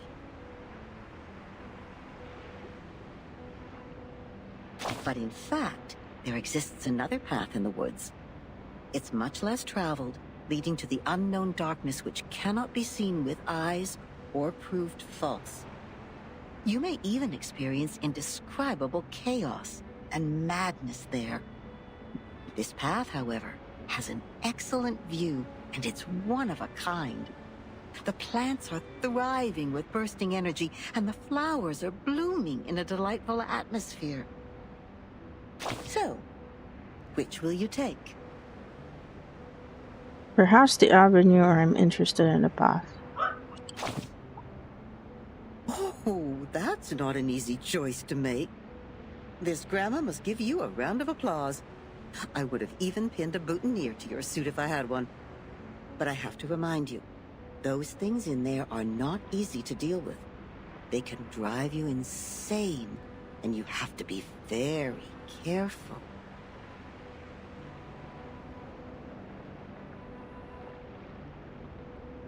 You've seen the living proof.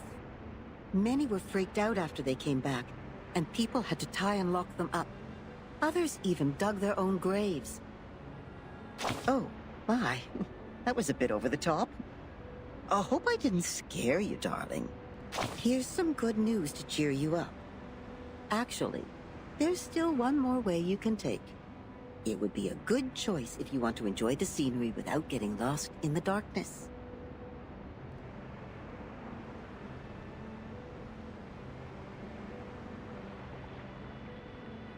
Another way. I'm sure you know that myth. You shall take the soul of your love out of the underworld, yet you shall not look back. That's right. You shall pass by the sleeping sirens, yet you shall not make a sound. The ones with the belief set off. They entered the dark woods barefooted, yet moved so smoothly, as if they were walking on the avenue. They kept their mouths shut and eyes forward. They never turned back, never picked up what was not theirs, never set foot on the forbidden lands, and never looked straight at the sacred greatness. Now, what was that?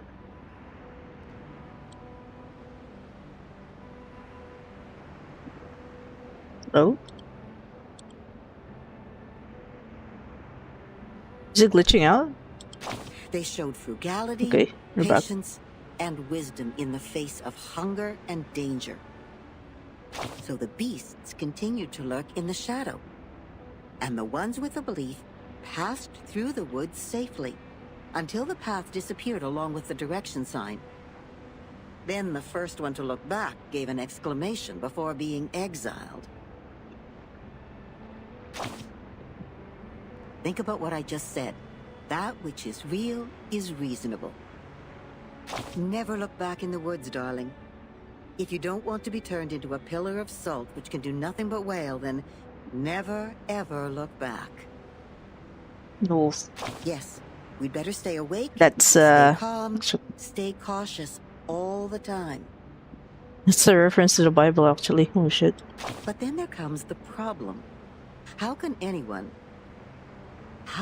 you ignore your love for those thriving plants and blooming flowers? How are you supposed to deal with the unstoppable feeling that overflows like a melody when it is stirred up by the beauty of the scenery? Of course, you will cry the loudest cry, dance the wildest dance, drink the strongest drink, and vomit all the filth inside you. After all, there is no need to enter the woods if the soul-stirring scenery is not what you are after, right? No, so you'd better let it slip your mind, darling. Just let it go and hurry forward. Remember to keep your eyes shut and hold your breath. When you do so, the scenery will no longer mean anything to you, nor will the fragrance of the flowers. You will get out of the woods and reach where the truth lies. Is that what you want? Don't worry. We have plenty of time. You may come back at any time and pick another way.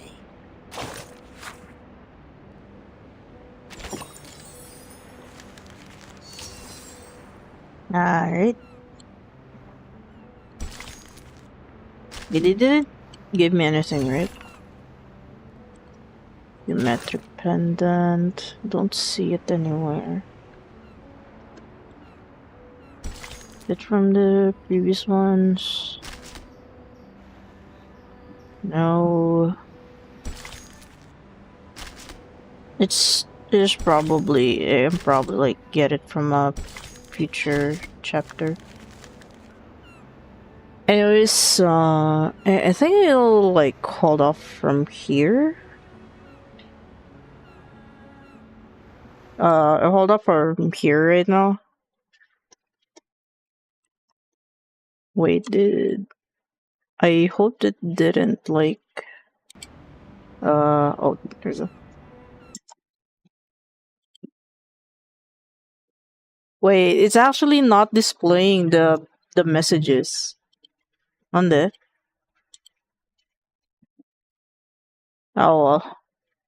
Anyways, I'm about to end anyway, so yeah, I'll probably continue this on next stream. Yeah, next stream is gonna be like continuation chapter 5, main story of Reverse 1999. We're probably also gonna do the interstory. I just don't know how long the interstory is gonna be. So I did like search a bit of how close I am from finishing chapter 5. Apparently there's like 6 more parts, including part 15. So yeah, I'll see you next time. Zetto is Zetto, Jenna.